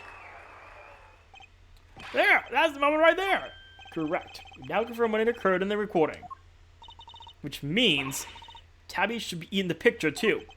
And she is, right there for all to see. Miss Lloyd is in fact the person with the red hood. What? The bear trap closes. That's fun. That's funny. So you're a shooter, huh? Oh, wait. Love the music. It's the arranged one, too. It's great.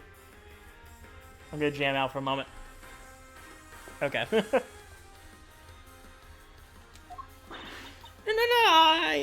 I don't even own a jacket like that. That's right. Everything we know, the owner of the red raincoat is... The person in the red hood was you, Miss Lloyd. And therefore, the owner of the red raincoat must be... You! You're the only person it could belong to. Oh, I was supposed to say that too. Haha, whoops. I was supposed to say John Doe. My bad. The right sleeve is button torn off, and there is blood stain just inside the left side. That's right. From everything we know, the raincoat is John Doe. I'm sorry. I made a mistake. I thought we were moving along. We've already proven the raincoat belongs to Mr. Doe. You, Miss Lloyd, are wearing something else. Something also appeared to have to have a red hood. So there were two people wearing with red hoods all along? Indeed. Mr. Doe's last statement was true. Wait, only found one red raincoat. Where's the other one? The ice cream seller never mentioned a raincoat, only a red hood. Oh shoot, I never removed this? Aw, that's embarrassing. I never noticed that was still there. Whoops. That is embarrassing. So tell us about your jacket again, Miss Lloyd.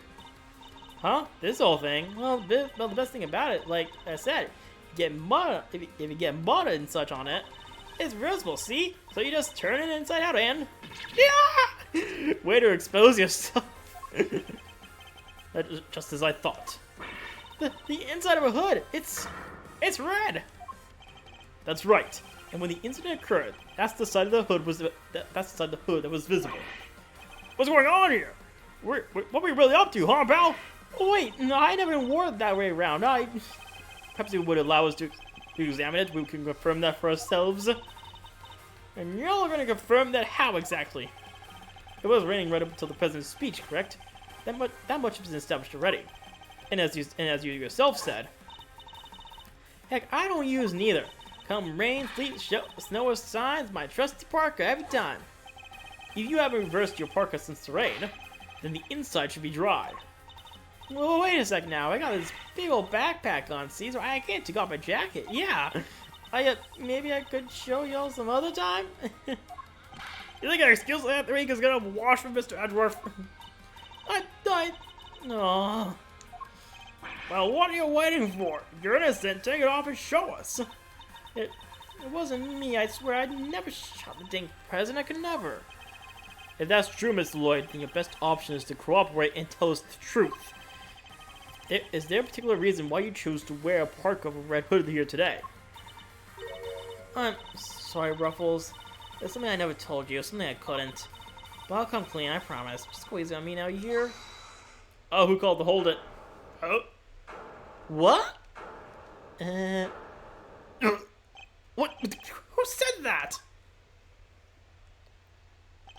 Payne is still shocked. Hold your horses, low soon for the end game. Oh, it's the bodyguard.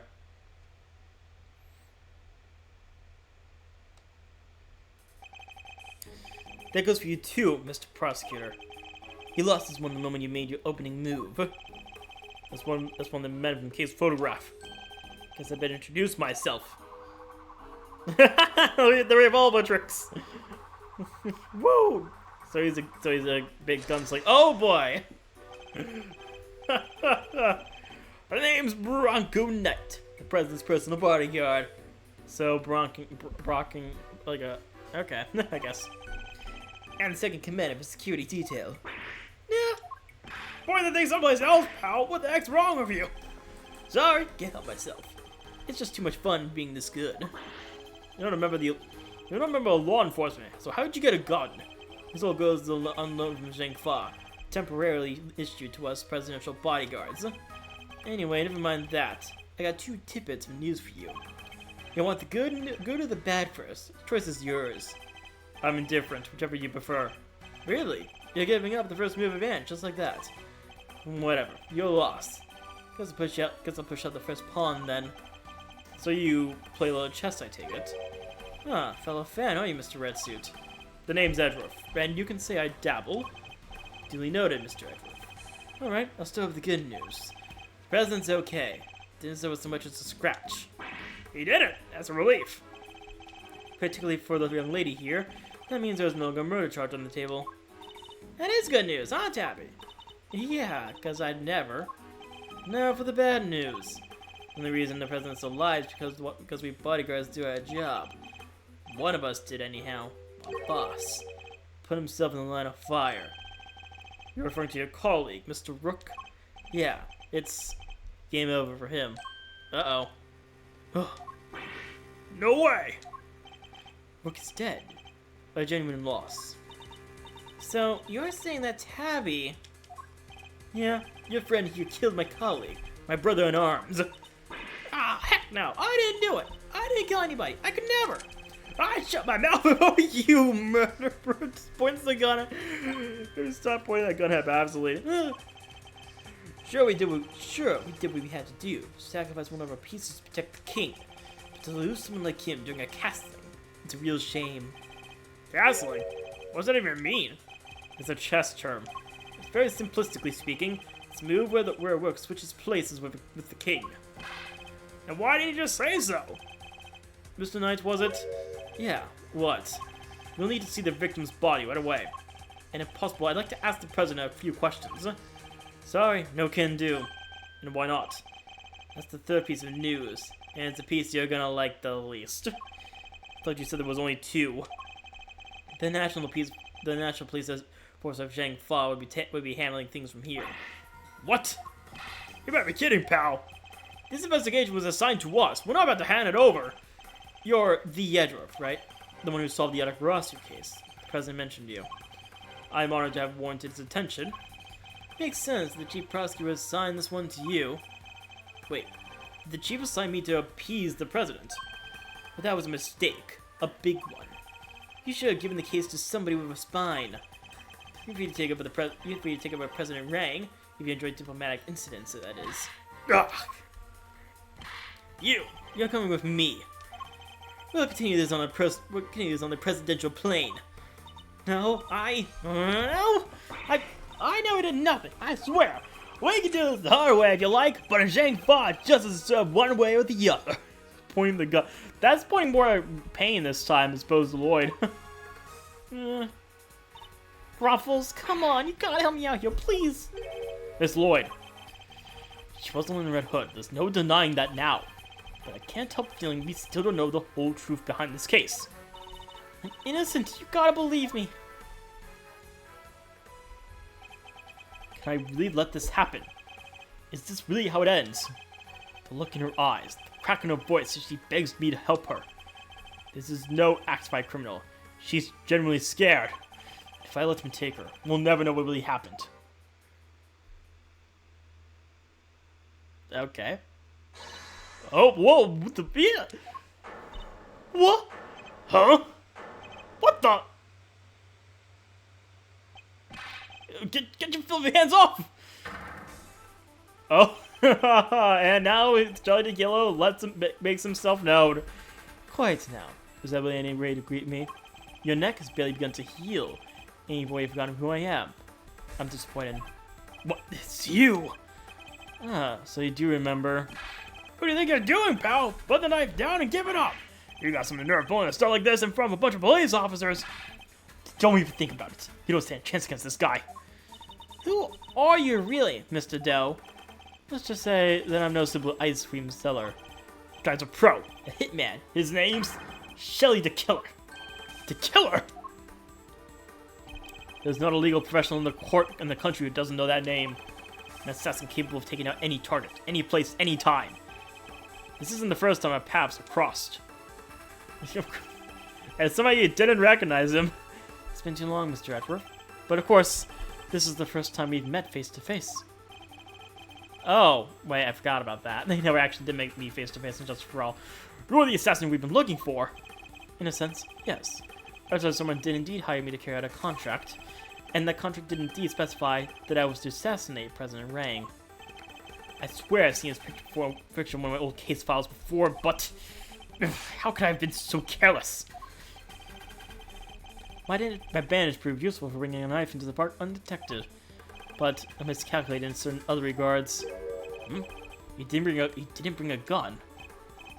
Now, shall we play little games tonight? I know how fond you are of such diversions.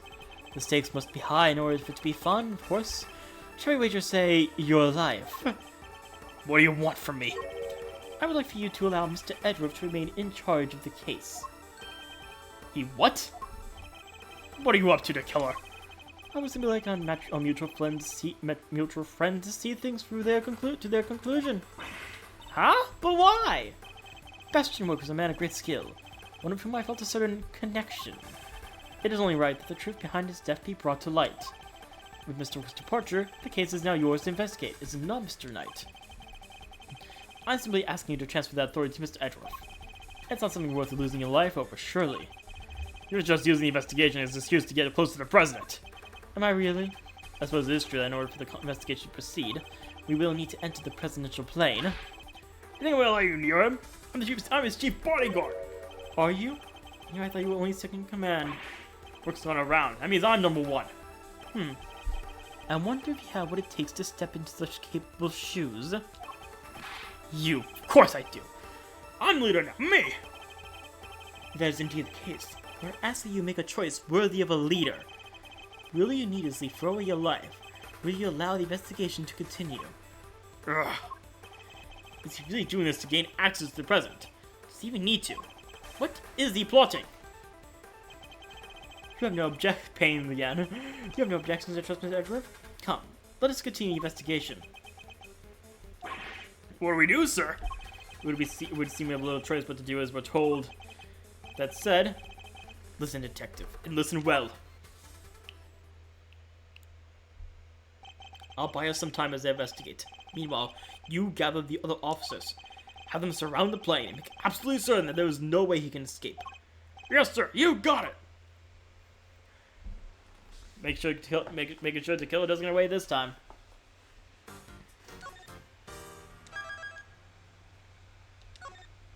And now to start the next part of this whole case. That first part took longer than I thought, to be honest. The death of Bastion Rook and the revelation of Shelley the killer was in our midst. The case had taken our turn we could never have predicted. Mr. Knight ordered that the door to the presidential plane be opened, and the emergency personnel attending to Mr. Rook's body were asked to leave. With the scene cleared, we stepped cautiously aboard.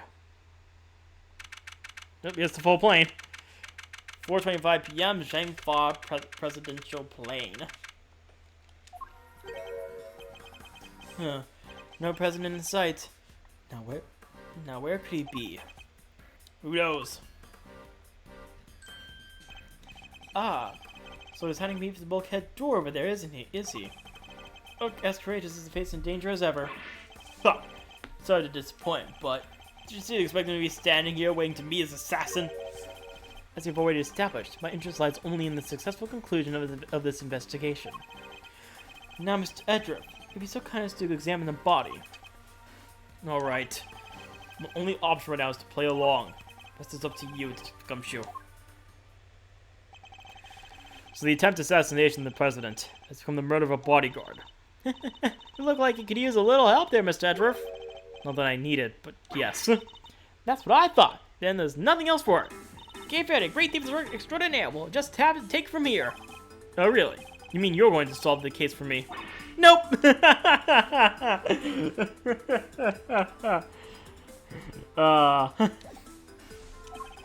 I thought not. But I will provide vital assistance. Now let's get to scouting this crime scene from top to bottom. Sorry, Mr. Edgeworth, you're not getting the K30 special today. I imagine, like, I'm saying that because, like, I imagine it'd be like the Mario Galaxy 2. If you fail level enough times, Luigi will step in to do it for you. That's like this. If we get the evidence wrong too many times, K will step in and do it for us. That'd be funny, but probably not gonna happen. Alright. Well, we were asked to examine the body, so why is it just gas masks here? Anyways. Must scour the scene and inspect anything that catches my attention. I'll start with the obvious. The bullet seems to have entered under his armpit and went clean through his body. He was hit in an area his bulletproof vest didn't cover. Like it was on purpose or something, huh? The cause of the death would appear to be loss of blood. Attempts were made to staunch it, but to no avail. Max must have been brought in to try to save him. Sadly, it was too little too late. It's a bulletproof attached case. Bodyguards use them to shield their clients from gunfire. There was some in Kay's photograph, too. Looks like Rook and Knight each had one. Add to the organizer. Oh hey, that's the photo I snatched! You can only steal a photo at a public event, Kay. But I'm snatching my moment in time with every picture I take, you know. Take a snatch is your favorite word. Maybe.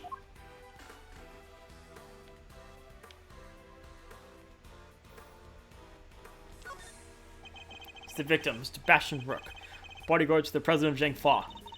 He's one of the guys that brought the president inside as soon as the shooting started. which means he continued to do his duty right up until his dying breath. At least he'll get posthumously promoted. Okay, it's better to know when to say nothing at all than to end up with your foot in your mouth. Well, what do you mean? I mean, bodyguards don't even operate in the same rank promotion system as police in the first place. So the victim was also carrying a revolver. Looks like he was trying to use it. Probably drew it on instinct when he felt threatened. Felt threatened. Blech. To check to see if he managed to fire off any rounds.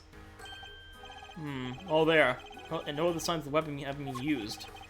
Was this one on loan from Zheng Fa too? Yep, sure was.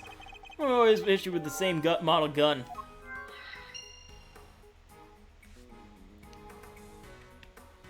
I think I have a logic thing I can do. Let me examine some more stuff first, actually. It's a bank of monitors displaying camera feeds from in and around the plane.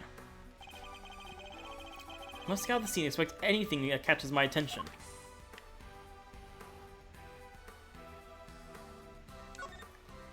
These monitors are displaying the cockpit and parts of the plane exterior, but I don't see anything out of the ordinary.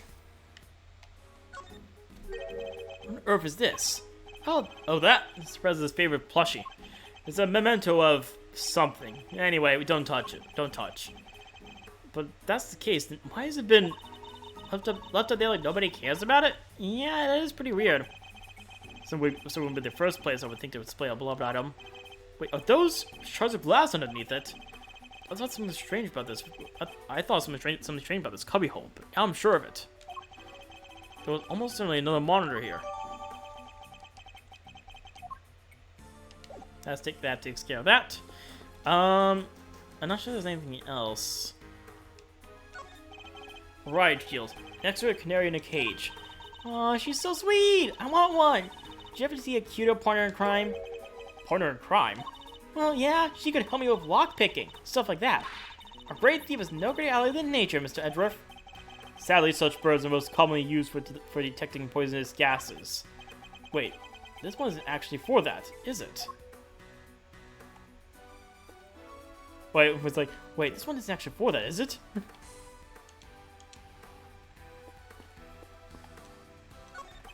Two gas masks. In case of poison gas attack, I suppose. This president certainly seems to think he's at risk of assassination at all times. Wow, gas masks. Never seen one before. I've heard plenty about them, of course. Oh, from a fellow thief, I presume? No, from the Jam Ninja. You know, my favorite kids' TV show. Princess Murastaki was getting married, but Toxic Ninja Wolfsbane showed up to lay down some sick burns. And time to tune out. Might save myself a brain cell or two. Says the guy who went to get the Steel Samurai's autograph in the last case.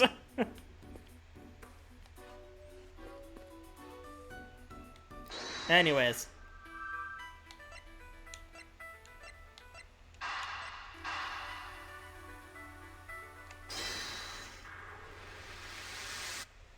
Kabam! The two guns are exactly the same. Meaning it's likely the one we found is also from Zheng Fa. The bodyguards all got the guns from Zheng Fa authorities, right? Yes. Are they, like, super rare or anything? No, I don't believe so. This model is exactly easy to come by in this country, but it's certainly not impossible either. Boo, and here I thought they might be valuable treasures. Yes, it is something of a shame. Whoa, I just mentioned treasures that you actually responded for once. Only me to point out that the guns were rarer, it would be much easier to trace them. Which would have made them treasures of the evidence variety, I suppose. Ha! See? Everything's a treasure hunt in one way or another, including this investigation. You could say that. Alright then, it's treasure hunting time. On the investigation. She certainly seems a lot more enthusiastic all of a sudden.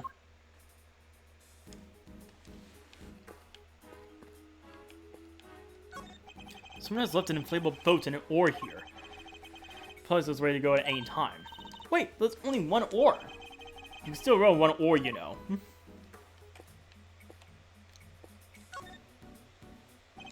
Wait. I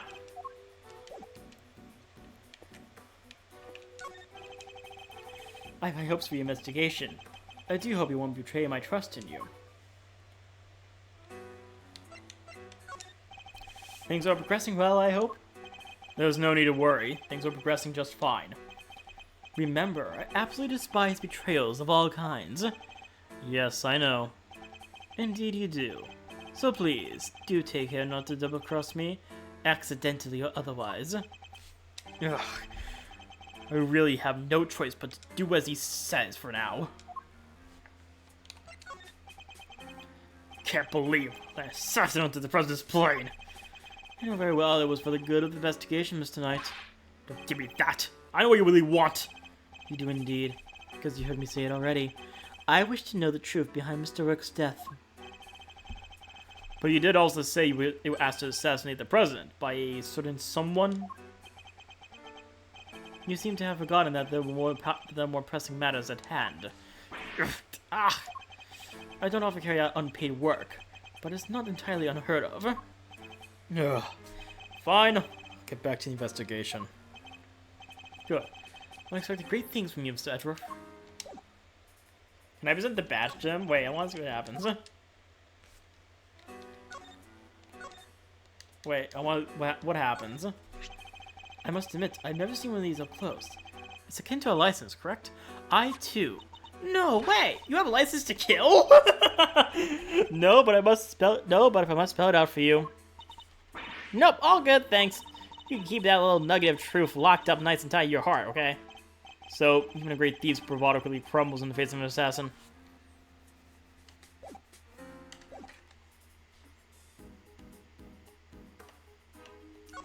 I haven't investigated this part yet, yeah.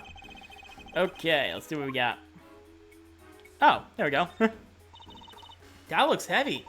So this is what a prisoner wears, huh? It's made of something super special. Yes, protect him from bullets. What? So it's not just for show? Of course not. This is a bulletproof vest. Oh, so that's what one of those look like. Why didn't you just say so? Now I feel silly. A curious figure of a curious animal with a curious expression staring straight at me. And look, there's a big level right by his butt. Don't even think about it. Oh, I wasn't thinking about anything, I swear. Imagine the level opens the panels beneath my feet. Oh, I see. So he's standing on a trap door. I strongly advise you not to pull it.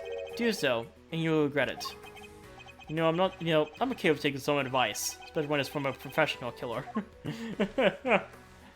But if I just wanted to press it... Anyway, oh, what's this? These personal safety alarms are very colorful.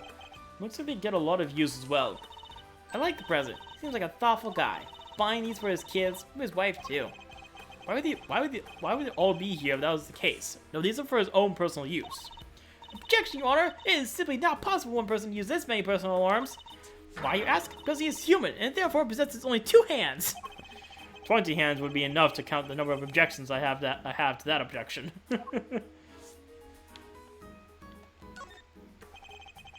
Documents of some kind. We can always steal a glance. Huh. Another security plan.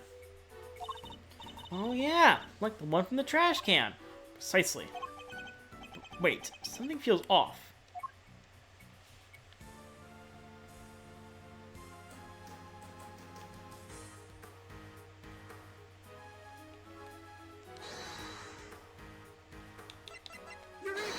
Eureka! The 2 plans are different. What's the security detail reorganized at some point? Huh? Oh, you're right! Yeah, we made some last-minute changes yesterday. President's orders. Why the urgency? Because of what happened the day before. The killer after you tried to take him down. He infiltrated the security detail. Poses one of us. Rook figured it out first, not before the guy got within striking distance of the president. If our leader had stepped in just then, we'd all have been out of a job. But he made it, and our friend here wound up with a mysteriously twisted arm. Rook put a bullet in it for good measure, too. And where were you while this was happening? You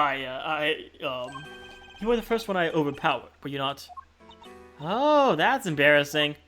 Shut up, kid! Ah, now I get it. Your neck has barely begun to heal. You've already forgotten who I am. I'm disappointed. It's you! Busted up my neck so bad I can't even look to my right.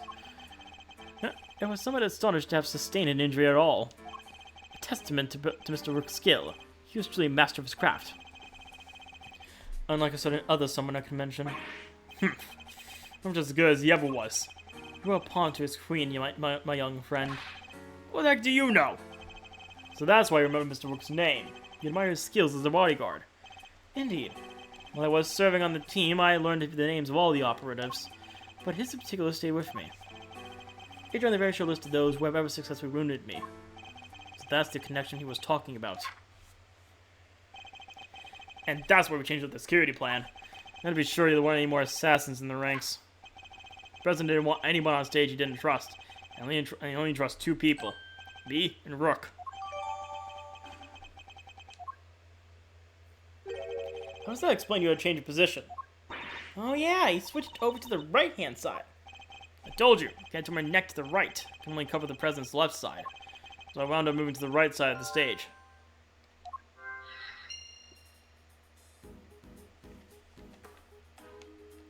At this point, I have to have something I can connect, right?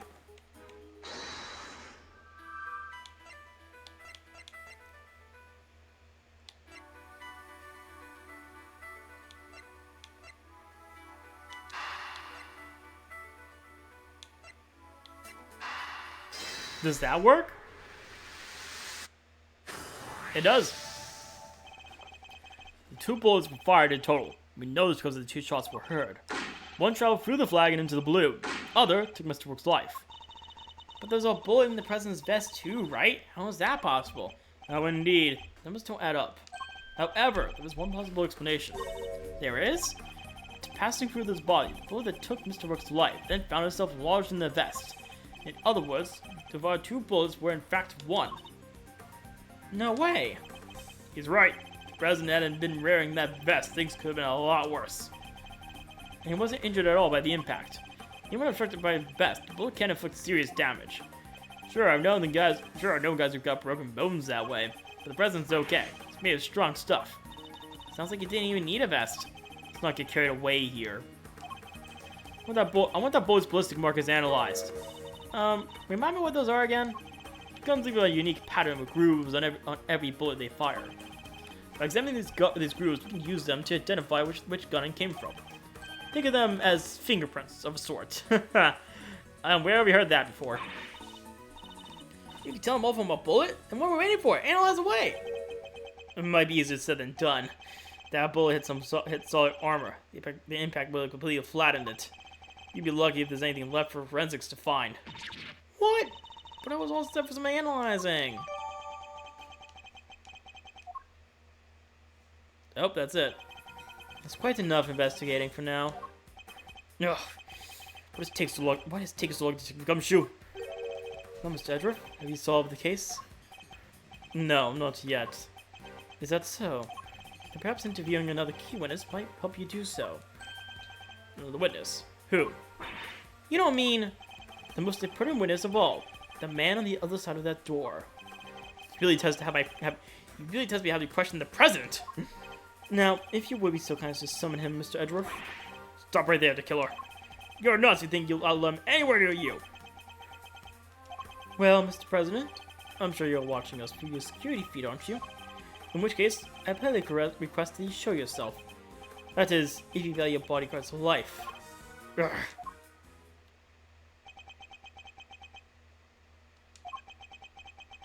Got nothing. Still nothing. Real nothings. Well then, if nothing else, we now know what kind of man you really are. Mr. President! Stop! You can't do this! Just let's all calm down, right? Come on, detective, where the blazes are you? Yeah! The lights! What's happening? Listen well, Mr. Edgeworth. I would advise you to stay very still. It seems I will not be granted my audience with the president after all. Even with Mr. Knight's life as my bargaining chip. No, stop! Ugh! Okay! You won't get rid of this, the killer! I have seen enough, and now I know the truth. Where are you? Where did you go? Ugh! I leave the rest in your capable hands, Mr. Edgeworth. Alright, he's getting away. Worth. Sir, Edgeworth! Gumshoe. Sir, Mr. Edgeworth, sir! Edgeworth's just flat on the floor. Ugh. I must have been knocked unconscious. Sir, you're okay. Are you alright, Mr. Edgeworth? Remind me. Didn't hurt you, did you, Kay? Nah, I'm fine. I only just woke up myself. Might not be sore for a while, but that's about it. So you can stop worrying. Detective, did you manage to stop the killer? Well, see, Miss Lloyd came running out of the plane and, she told us he'd flown the coop. We were too late. I'm sorry, sir. Bartek over there told us something too. Seems there's an inflatable boat missing from by the window. The killer must have stolen it and rowed himself across the lake. What about the cordon around the park? I called everybody back in to stake out the plane, including the guy stationed across the water. No. So he's completely slipped through our fingers. Not the best look for the department, but yeah. Hey, Edgeworth. Mr. Knight, you're alive. Yeah, no thanks to that murderer. Oh, that reminds me. I found this lying on the ground next to you, Mr. Edgeworth. A calling card, marked with a seashell. Guess you want to leave a message. The killer usually leaves these next to the bodies of his victims. Yeah, but you're not dead, sir. But I could have been. Maybe that's the message. Can't stop thinking about his parting words. I've seen enough, and now I know the truth. I leave the rest in your capable hands, Mr. Edgeworth. And now I know the truth. The truth about what? Roger that. All clear here, sir. Over. What's going on? That was the president. He's coming out. Now?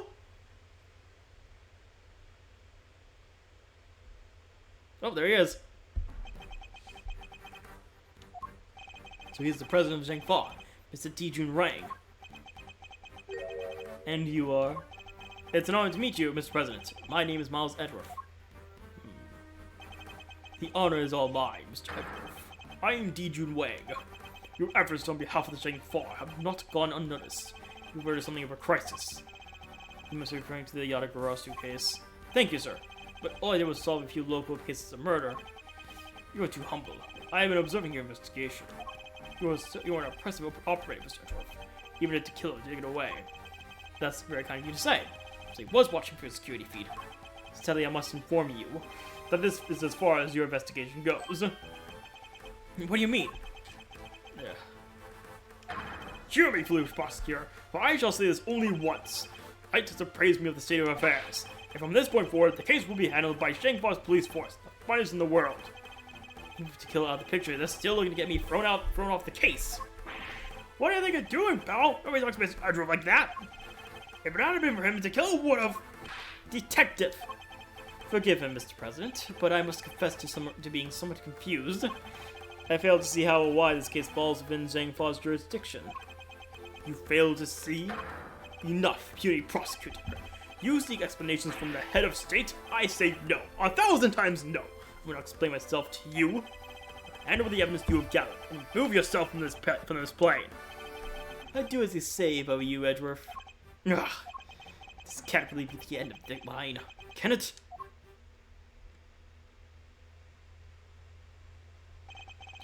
Case was handed to Mr. Knight. No!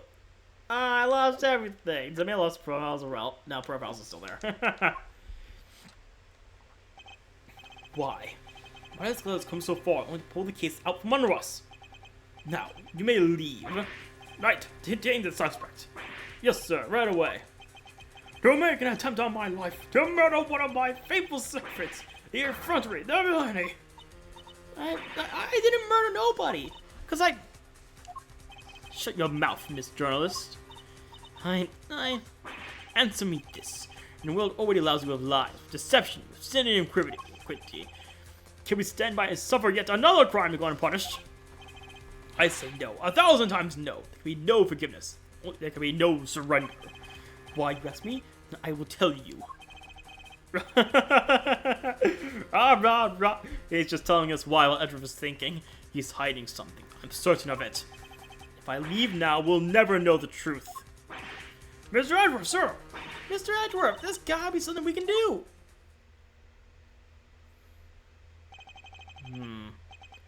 Think, Miles. Remember.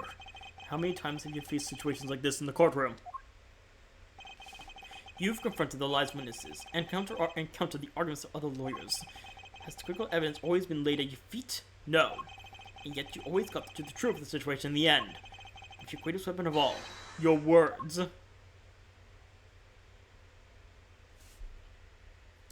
Is it time for another chat? Yep, doing another chess. Now let's analyze the state of play. Knight and queen. Be gone, being prosecutor, or do you defend the divine different order of a president? He's not going to listen. He means to drown out any objection by means of pure rhetorical force. When the opponent is on the offensive, the best thing I can do is buy my time, wait for an opening. As he said himself, he's the head of state. A seasoned politician. He won't open himself up to attack easily. I can't let him bully me into submission. To stay calm and alert. If I can read his movements and expressions correctly, I may be able to find my moment. Our first aim should be to find out why he's insisting on Zhang Fa taking over the case. The board is set. Time to make an opening gambit. Mind just commence!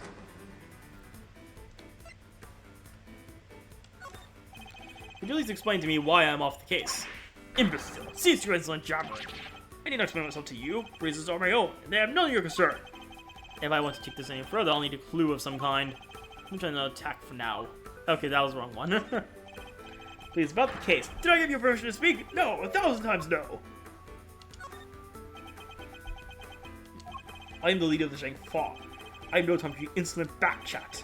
I was simply hoping to confirm one basic fact. Usually the investigation will now be assigned to your national police force.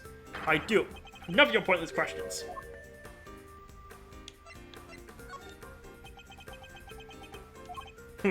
Good boy. The interior of this plane is sovereign territory of Zhang Fa. You have no rights here. Is that so? Could be that our current location itself significant somehow. I should keep that in mind. It could be a useful clue. Could you at least explain to me why I'm off the case? Imbecile! Cease your insolent jabbering! I need to explain myself to you. Reasons on my own, and they are none of your concern. Perhaps it's time to employ my clue. In the course of our conversation, I've deduced certain facts from your behavior, Mr. President. For example, you seem particularly aggressive when discussing our current location. You smarmy smart aleck. As you said yourself, the presidential plane is the sovereign territory of Zhang Fa. And from that, we can infer that you believe the rules of extraterritoriality apply inside you. No! No, not again. I don't need another witness that's gonna take up in-game hours to 3 in the morning in universe. Come on. Enough, cease your objectionable whining. Are things getting too hot for you? You have nothing else to say, then stop wasting my time. Get out of my sight. Ugh, maybe there is such a thing as biting my time too much. Ah. That wasn't right.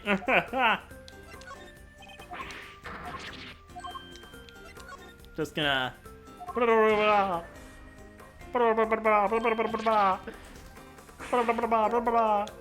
Are things getting too hot for you?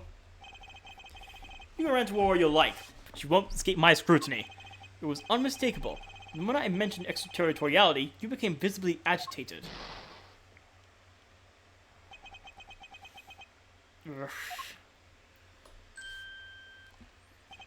You think you're clever, don't you? Let me answer your little question. It's true! Extraterritoriality applies! Your laws mean nothing here! And, why does that matter, you ask? It matters because it means you are powerless. You have neither influence nor authority here. Interesting.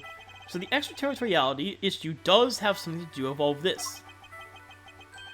Let's dig a little deeper into the claim that the plane is sovereign territory, shall we?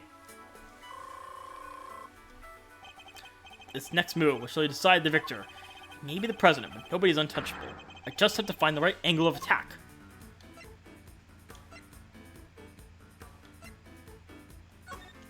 Surely you see that you've overplayed your hand.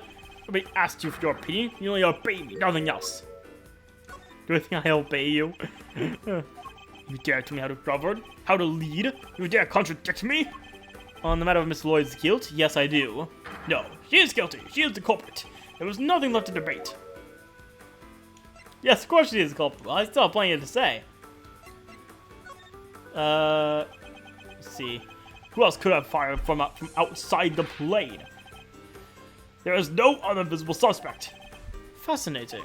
So he's claiming that Miss Lloyd fired at him from outside the plane. This could be a vital clue. You believe that extraterritoriality applies here, but can you prove it? Do you even understand what you are asking? Of course, if I didn't, I wouldn't ask it. Have you no shame going into question the good word of one such as myself? You're the one who should be ashamed! I have no more time for this. You clearly cannot be saved from your own foolishness. You need to worry about me. I'm not the one who needs saving. That would be Miss Lloyd, the woman who's being wrongfully accused of this crime. Your tribute is admirable, but it changes nothing. The right to extraterritoriality cannot be denied. This is Chang Fa! Time to deploy my clue.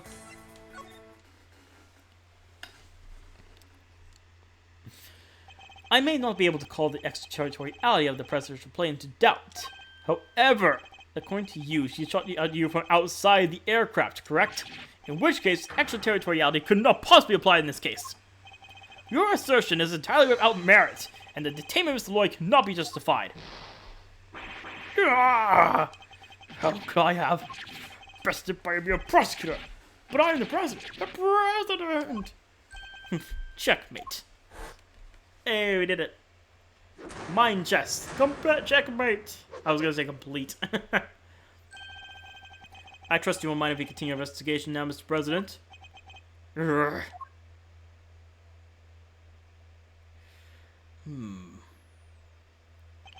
I hereby officially and unreservedly confirm my approval. Consider a gesture of magnanimity and generosity for which my good office is known. Yes, for noble acts just as these.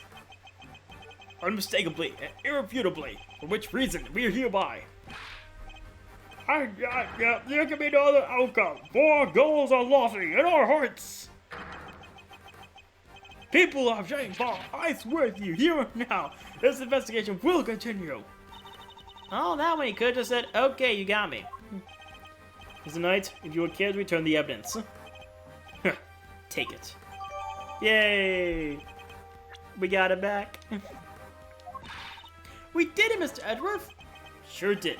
And now the investigation can continue. Whatever. Enjoy your pocket full of pawns.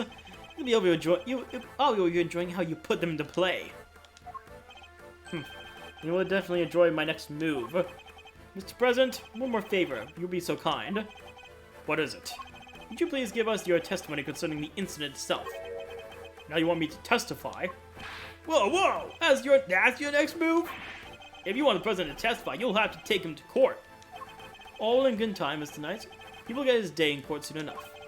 But if a person of interest refuses to cooperate in the investigation stage of the process, they are obliged to provide detailed justification as to the reasons for doing so. What's the matter? Is something you rather we didn't know? Stand down, Knight. I'll do as the prosecutor asks. Thank you for your cooperation. Now listen, and listen well.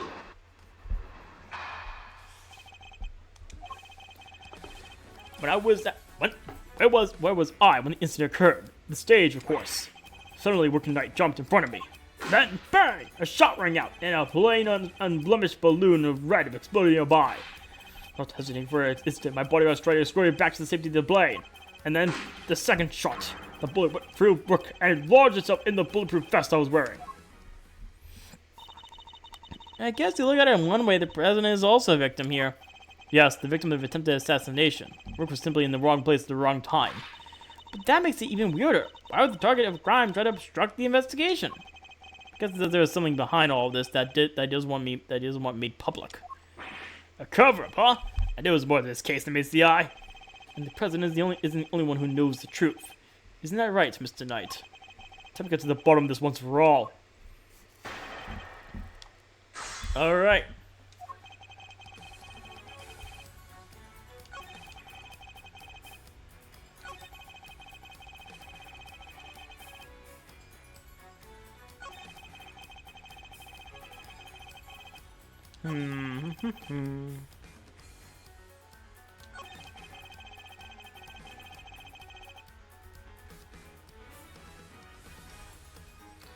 Okay.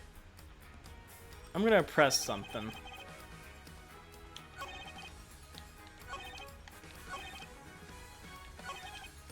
Let's press that. Hold it. About that red balloon. Are you trying to test me, Mr. Prosecutor? No, Mr. President. I simply wish to confirm what you remember. Huh. Very well. There were two very large, very round balloons on either side of the stage. The deep crimson hues to start against the sky. Just the security plan said they would. The same security plan we found in the trash can, I assume. Worked at night, leapt to my aid just before the balloon exploded.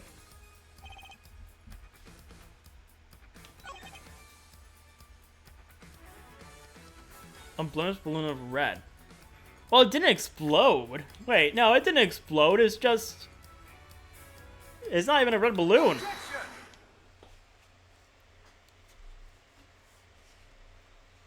You say it was a plain red balloon that burst? But I strongly beg to differ. What? Take a look at this. I think you agree that it's hardly a plane, wouldn't you? No! What? Who was that? Mr. President, meet the Steel Samurai. I would have hoped you might recognize him. Especially if you were hoping to ingratiate yourself with the person in this country, with people of this country. Yeah, you need to watch Damn Ninja too. He's amazing. So you see, the balloon that was struck by the bullet was anything but plain. And the ammunition is overrated. You dare! It was, in fact, the Steel Samurai. But the briefing mentioned two plain red balloons. And they are there, and the security plan. They do look pretty plain, don't they? Just simple round balloons? Right, what is the meaning of this? Explain yourself. Yes, Mr. President. It seems the Steel Samurai balloon was borrowed at the last minute, sir. Borrowed? That's what we were told. Guess they only reported the incident to us, the bodyguards, though. Seems there was a little trouble here on site last night. One of the original balloons burst somehow. So they swapped in as an emergency replacement? Yeah, one of the stall holders happened to have it. From what I hear, he was more than willing to lend it out. Very happy-go-lucky kind of guy, they said. Happy-go-lucky stall holder with a Steel Samurai balloon to spare. Huh. It was Larry. They just filled the bottom part up with the air to make it look like the other ornament balloon. Well, it was the Steel Samurai balloon. It was made to look like a plain red one above water. Is that the long and short of it? Right, why was I not informed of this? Sorry, sir. We didn't think it was a pressing issue. And indeed, you saw it and knew no different, correct? Yes, I suppose so. Could you really have mistaken the Steel Samurai's pants for a plain red balloon? Still, Mr. President, I struggle to see how you wouldn't have noticed something different about the balloon. Of course! What's that outpost for? Now I remember. I could barely see the balloon. You couldn't see it. That's right. The wind was blowing too hard. The flags to the side of the stage were flapping incessantly, blocking my view. Is that so? Yes, those two flags. Oh, they were blowing back toward me. There would have been a strong wind blowing right around the time of the incident. Strong enough to blow the flags in just such a fashion. But does that comfort any way in our understanding of the case? Just take a mazy look at one of Kay's photos and... Oh, no, not really.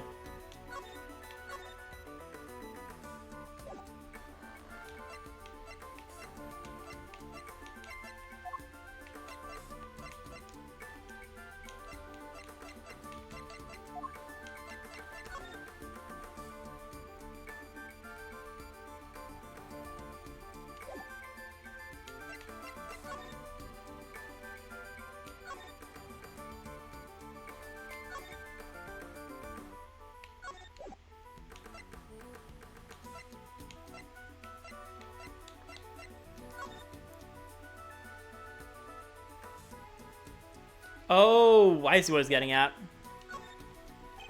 Thank you, Mr. President. Your testimony has revealed yet another contradiction. It has? Yes, a contradiction that could turn this entire case on its head. When I arrived on the scene, the wind had died down and the flags were resting calmly for the most part. But the wind had previously been blowing the flags as the president describes. A certain piece of evidence suddenly takes on a very different meaning. Which piece of evidence contradicts the stated conditions of the stage at the time of the incident? Be this one. Earlier we deduced that the bullet that struck the steel samurai balloon and the bullet that passed through the flag were one and the same. From those two things, we did further deduce the trajectory that the bullet must have taken.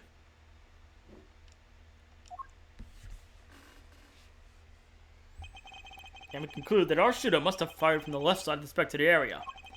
But the flags were blowing as the president describes. Our conclusion becomes quite different. No way! If the flags are pointing in the other direction, exactly. The trajectory changes completely. Ugh. And if we trace that trajectory back to a source, we can ascertain who really fired that shot. Wait, but Mr. Edgeworth, that would mean... Yes, I know. I mean, now you understand the reason why, but it can only have been one person who did it. Who does the bullet's new trajectory implicate as the one that fired the shot? Take that! This guy. The person who fired that shot was other than you, Mr. Knight. What? Path the blue back through the flag leads directly to the spot where you were standing.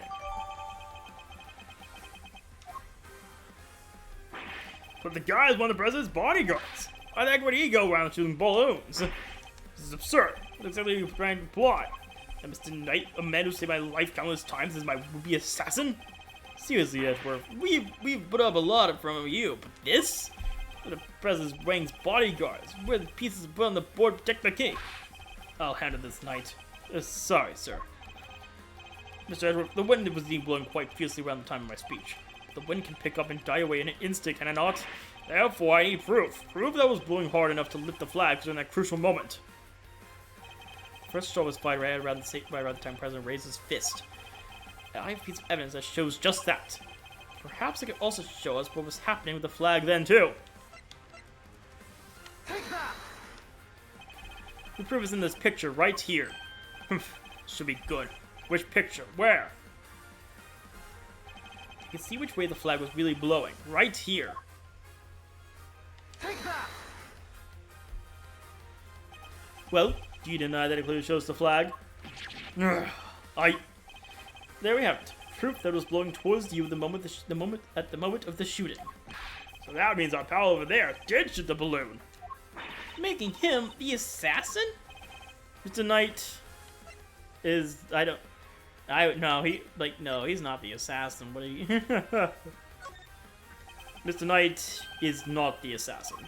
He may have shot the balloon, but the president was on the other side of him entirely. Therefore, he can't have been aiming at his boss. Yeah, besides, why would he even shoot the balloon? What would be the point?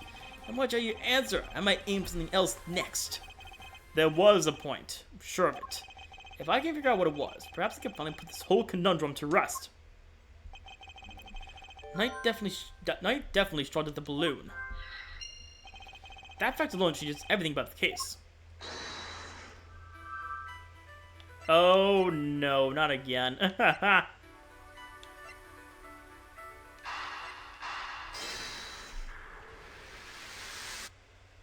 Okay. Why did Knight's assigned position change? I told you, I can't run next to the right. I can only cover the president's left side. I wound up moving to the right side of the stage. But is that the only reason?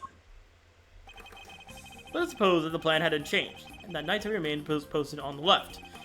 Given that he was unable to turn his head to the right, would he even have been able to shoot the balloon closest to him? Could it be that the security plan was changed for the express purpose of popping one of the balloons? And if we suppose that to be the case, the two plans are different. Was the security detail reorganized at some point? Yeah, we made some last-minute changes yesterday. President's orders. That's right. The president was the one who ordered the change.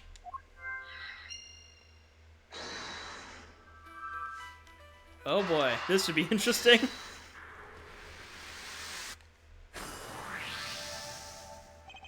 If I'm reading things right, the president knew in advance about the balloon shooting, which which means he must have had foreknowledge he would have been someone's crosshairs today as well. If that's true, then everything else that's been brought me falls neatly into place. How did the shooter get a gun past such heavy security? And why would they carry out the shooting wearing a conspicuous item of clothing? Why use a laser sight that would give away their location in an instant? And how did the president suffer no injuries at all, despite a direct hit to his vest? These are the questions that Knight and the president don't want us to consider. There's only one possible reason for Mr. Knight to have fired his gun. To create the illusion of an assassination attempt. What? Huh? Ugh. Idiot. You do understand what you're saying. Oh, I understand all too well. I understand everything now. First of all, I understand why you were so keen to take this investigation off my hands, Mr. President. You wanted your real plans to be hidden. How dare you speak to me that way? Is this some sort of sick joke? Oh, it's no joke. I assure you. It is simply the truth, as revealed by the careful application of logic and reasoning, nothing more. The first shot was fired by Mr. Knight with the specific intention of hitting that balloon. The sound of gunfire and the bursting of the balloon were guaranteed to cause a panic. And then, he fired again. He did? Yes, fired 2 bullets, both of which were aimed at the balloon. As for why he did so, it's because the second shot was designed to create the impression that the president had been hit. So then, what's the deal with the one in the vest? I'm willing to bet the bullet was planted there long before the shooting ever occurred. So Mr. Kirk, the president didn't take a bullet after all. Go behold it. That's not true. I was shot, I tell you. I'll be able to verify that for ourselves when we take a close look at the bullet. In the very least, we can expect to find traces of Mr. Kirk's blood in it, correct? Ugh. But you said it yourself. He's found the shooter in the photograph, the person with the red hood. Objection! I thought I made myself clear. The trajectory points only to only one possible shooter, Mr. Knight. Then where does Tabby fit into all this? She was simply one part of the plan. In order to place suspicion elsewhere, they set about creating a fake assassin. The highly suspicious person with the red hood. I get to ascertain exactly how complicit Mr. Lloyd was in the whole scheme, but I can say with some confidence that none of the shots were fired by her. I suspect her only job was to point the laser sight at the president. That's right! And then I was tasked with turning your jacket inside out the moment the crowd fled into a panic, yes. Thus making my mysterious red-hooded shooter disappear in the blink of an eye. Then when the gun and security plan were later found in the trash can, it would have all appeared to have been the work of an assassin so skilled they could vanish into thin air. But then the case would have gone cold. Exactly what our friends here were hoping for. Makes sense now why they wanted you off the case. Indeed, the entire affair was a cheap ruse perpetrated by the president himself. Oh, breakdown! A bunch of air just left him. Oh my god! Oh no!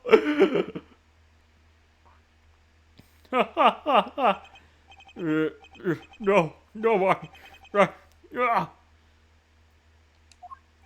the presidential mask has well and truly slipped. Admit it, the entire assassination was a lie, wasn't it? Ugh. That stupid chief prosecutor had insisted on citing you. Ugh.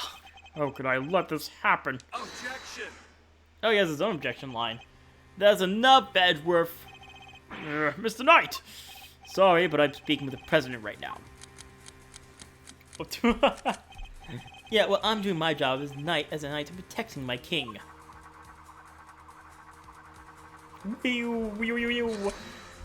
So go ahead, keep running your mouth. Perhaps we better be stuck to threatening each other with words. He wouldn't, would he? Nah, I don't need this thing to shut you up. Alright, my move. Question. You claim I fired my gun from on stage. You figure I did that from a crowd of thousands. An excellent point. Time for my counter move, I suppose. You had a certain something that allowed you to conceal your actions. Certain something, huh? Mighty specific the case, probably. The briefcase. Because it shows in the picture that he's obviously using a briefcase, and his arm is holding out. I noticed that earlier, and it was going to come up later. Here we go. My attached case. Yes, take a look at Kate's photograph. Your right hand is completely obscured by the case. At the very moment this picture was taken, you were firing your gun, and in such a way that you wouldn't be detected. Objection! You don't like to let the facts get in the way of a good theory, do you, Edgeworth? Shame you don't seem to have noticed. Notice what? That theory is all you have. Conjectures, nothing more. The flag was billowing in the wind precisely at the right moment. I hid my gun in my attached case. You changed the key to plane because I couldn't turn my head. It's all just speculation. Circumstantial evidence. At best, you can't prove any of it. Nerf. If you at least had the bullet that burst the balloon, you might have a scrap of credibility. Imagine, you could have run forensics to see if it matched my gun. But no, the bullet's at the bottom of the lake. You're gonna go dredge it up? I hate to say it, but he's right. Don't have anything concrete. I thought not. Maybe now you can shut your mouth. Who called to hold it? Oh! Miss Lloyd? Of course, she could shed some light on this whole situation. I just need to get her to talk. What's the matter? Something you want to say, Miss Journalist? No, never mind. That's what I thought. Miss Lloyd! I need you to be brave. Don't speak up, the truth will be lost forever. You are a journalist after all. You're not. Dang it! I can't stay quiet any longer. Hey, you understand what you're doing, right? I think carefully before opening that mouth of yours. I was so focused on bagging me a scoop, I forgot the most important thing of all. Real journalists don't lie. Ain't no dang scoop if it ain't the truth. No, I'm sorry, Mr. Edgeworth. I should have showed you this before. What is it? It's the laser pointer I used on the president. But that's all I done. I never shot nobody. You stupid. Thought I told you. You squeal, you go down as an accomplice. It was him. He told me to do it. I was at Shankbau's embassy, sniffing out the story like I told you. This was 3 days back. He comes up to me out of the blue, just starts talking. Help me out, I'll get you exclusive access to the president. That kind of stuff. What about the gun and the trash can? That I don't know nothing about. I swear it. All he told me was to wear a jacket with a red hood and to point on the president. I never thought for a minute it'd blow up in my face so bad. I'm sorry, truly I am. Thank you, Miss Lloyd. I'd like you to testify to that effect when this goes to trial. It ought to be a long way towards proving that the assassination was a sham. Ugh, what's wrong with you people? You don't know it. Don't any of you know what's good for you? My sympathies, Mr. Knight. Had you successfully removed from the case you attended, perhaps then you could have kept your pawn quiet. Ugh! So let me get this straight. You told Tabby, if you let slip out a fake assassination plot, we'll have you convicted for murder? Or something like that? Of all our journey! I said no such thing. He called up President. President Wang, give it up, Knight. It's time we came clean. It's our only choice. So, Mr. President, you admit it. You admit that there was a plot to fake an assassination attempt. I do. I'm sorry. But why? Why did something like that? My popularity has been on the wane back home. I thought surviving an attempt on my life might give me the boost I needed. I know what we did was wrong, so yes, it was all lies, all of it. And the bullet in the vest? It was planted ahead of time. It wasn't hit by anything today. But then, what was up with the killer? Or our plan got out somehow. And then he just appeared, helping on turning our fake assassination into a real one. Hence the red raincoat, I suppose. He hoped to get in close enough as the fake assassin to finish the job. There is one thing I don't understand, though. Oh, and that would be? How did Rook have to die? If the whole thing was fake, how did he wind up getting killed for real? That's true, and therein lies the real question. He was a fine bodyguard, the best in fact. He may not have been a native of Dragonfall, but he was someone I could fully trust. Mr. Rook must have been real. It was something to gain the trust of someone who would hide from his own shadow. Sounds like it was trustworthy to express the SBI to you, huh, sir? I believe that's for me to say, Detective, not to you. Mr. Rook would have known about the plan too, then, correct? He wasn't aware of any specific details, so not really. I tried to involve him, but he refused. And would have done well to listen to him. Ugh, this is a tragedy. The life of a good man has been wasted. Huh. What was so great about him anyway? What's going into him? It was just another piece on the board. There to protect you, nothing more. Mr. Knight, how could you... Who was it that actually went along with your plan? Mr. President? That piece coward backed you down when you needed him to step up the most? I value support too, of course, but... Look, I'm your chief bodyguard now. That's all that matters. And now that spineless fool Rook is gone, things are gonna change around here. Thanks to me, genius strategist, grandmaster, rightful leader of this team. You're all well aware of your ambitions, Knight. But doesn't this seem a little imprudent of you? Why? My plan this time was perfect. Always are, and they always will be. It's quite a statement, especially considering that your perfect plan was an abject failure. Yeah, no thanks to you and that buffoon Rook. And how exactly was it Mr. Rook's fault? If he hadn't died, the killer would have never come after me. I wouldn't have let you on this plane. Please, Mr. Knight, you mustn't talk like that. Fine. The guy died protecting you, Mr. President. I'm sure that's what you always wanted.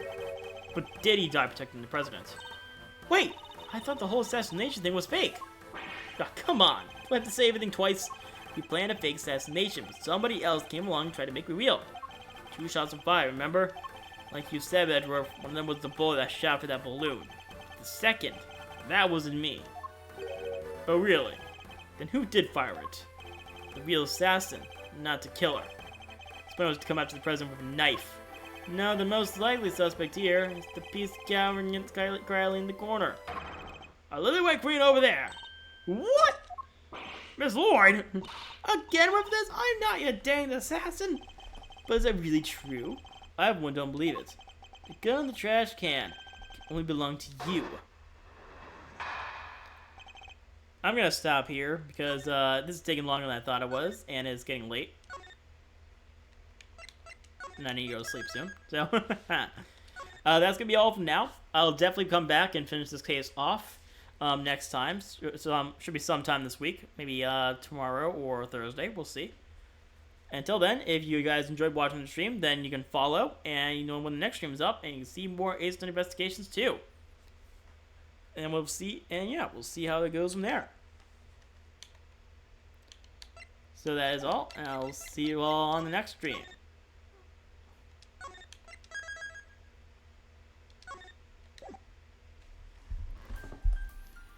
Oh, that's cool. Wait, I actually want to check. Let me actually check some stuff out real quick.